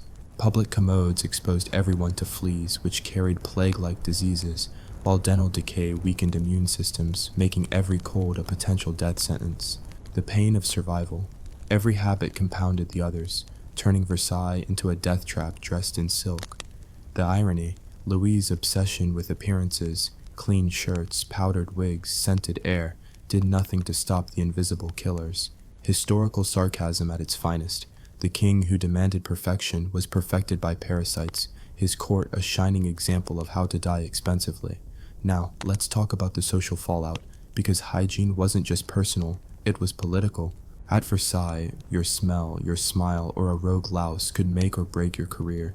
Nobles like the Duc de Saint-Simon chronicled the court's stench, noting how courtiers hid their itches behind fans, desperate to stay in Louis's favor. The pain. Social survival meant enduring physical misery, smiling through toothaches or scalp sores to secure a royal nod. The absurdity. A single bug falling from your wig during a dance could ruin your reputation, while a well-scented beau could win you a title. Mistresses like Madame de Maintenon navigated this minefield, their beauty a gamble against toxic makeup and infected gums. Survival meant playing this game, where a clean facade trumped a clean body, and a whiff of disfavor could exile you to the provinces. Let's paint a final scene to bring this to life. Meet Claude, a minor noble in the 1690s Versailles. His wig crawls with lice, his teeth ache from last night's sugared wine, and he's just sidestepped a puddle of urine in the Galerie des Glaces. His linen shirt, changed twice today to mask his unwashed body, clings to his skin, soaked in sweat and orange blossom perfume. The pain, a tooth abscess throbs, his scalp burns from arsenic powder, and his stomach churns from spoiled venison. The absurdity, he's here to petition Louis for a military post, bowing to a king whose breath could fell an ox, while fleas jump between them. Claude's survival hinges on this moment. Smile, don't scratch, and pray the king doesn't notice the bug on his collar. His story is the court's story, a desperate dance of pretense in a palace of pestilence. The medical ignorance of the time seals this horror show. Louis' doctors, led by Guy Crescent Fagan, clung to humoral theory, blaming illness on imbalanced fluids rather than germs. Treatments, bleedings, purges, mercury enemas, often killed faster than the diseases. Louis' fistulas, those agonizing anal sores, were treated with surgeries that left him screaming, the wounds festering in a world without sterilization. The pain, every ailment was a roll of the dice, with death as likely as recovery. The absurdity, these quacks debated stars and spirits while bacteria thrived under their noses. Survival meant trusting men who saw baths as deadly but mercury as medicine, a paradox that killed thousands from peasants to princes. Louis' own decline is the ultimate irony. By 1715, at age 76, gangrene claimed him, starting in his leg and spreading despite his doctor's futile efforts. The man who avoided water died drowning in infection, his body a testament to the hygiene horrors we've explored. His deathbed, surrounded by scented candles and praying courtiers, was a final stage for his divine charade, but no perfume could mask mortality. The pain, weeks of agony, his flesh rotting while his court whispered succession plans. The absurdity, the Sun King, who built an empire on spectacle, was undone by the filth he ignored. Historical nightmare, his legacy of art, war, and absolutism was built on a foundation of festering sores. The broader impact of these habits rippled beyond Versailles. France's peasantry, toiling to fund Louis' wars and palace, lived in even worse filth, their survival a gritty contrast to the court's perfumed decay. Epidemics sparked by poor sanitation, plague in Marseille in 1720, just after Louis' death, killed tens of thousands, a grim epilogue to his reign. The irony, Louis' grandeur inspired Europe's monarchs, who copied his wigs and banquets, spreading the same hygiene horrors across the continent. Survival for the masses meant enduring famine and disease, while the elite played dress-up in lice-ridden splendor. Let's reflect on Louis' legacy through this filthy lens. Versailles, meant to immortalize him, became a symbol of excess over reason, where beauty hid bacteria. His hygiene habits, no baths, perfume overload, public toilets, rotten teeth, buggy wigs, weren't just quirks. They were a microcosm of an era where ignorance ruled and survival was a daily battle. The pain, entire generations lost to preventable diseases from smallpox to sepsis. The absurdity, a king who moved mountains couldn't move a bar of soap. His court, a dazzling prison, trapped nobles in a cycle of infection and intrigue, their lives as fragile as their powdered facades. As we close this saga, Louis XIV's hygiene horrors reveal a truth as old as history. Power doesn't protect you from biology. The Sun King's reign, a beacon of absolutism, was dimmed by the stench of his own making. His legacy? A France transformed, yes, but also a cautionary tale of what happens when you prioritize pomp over hygiene. Drop a comment. If you could time travel to Versailles, would you brave the lice, the latrines, or the king's breath? Thanks for enduring this foul journey. Now go wash your hands and spread the word about the Sun King's dirty secrets.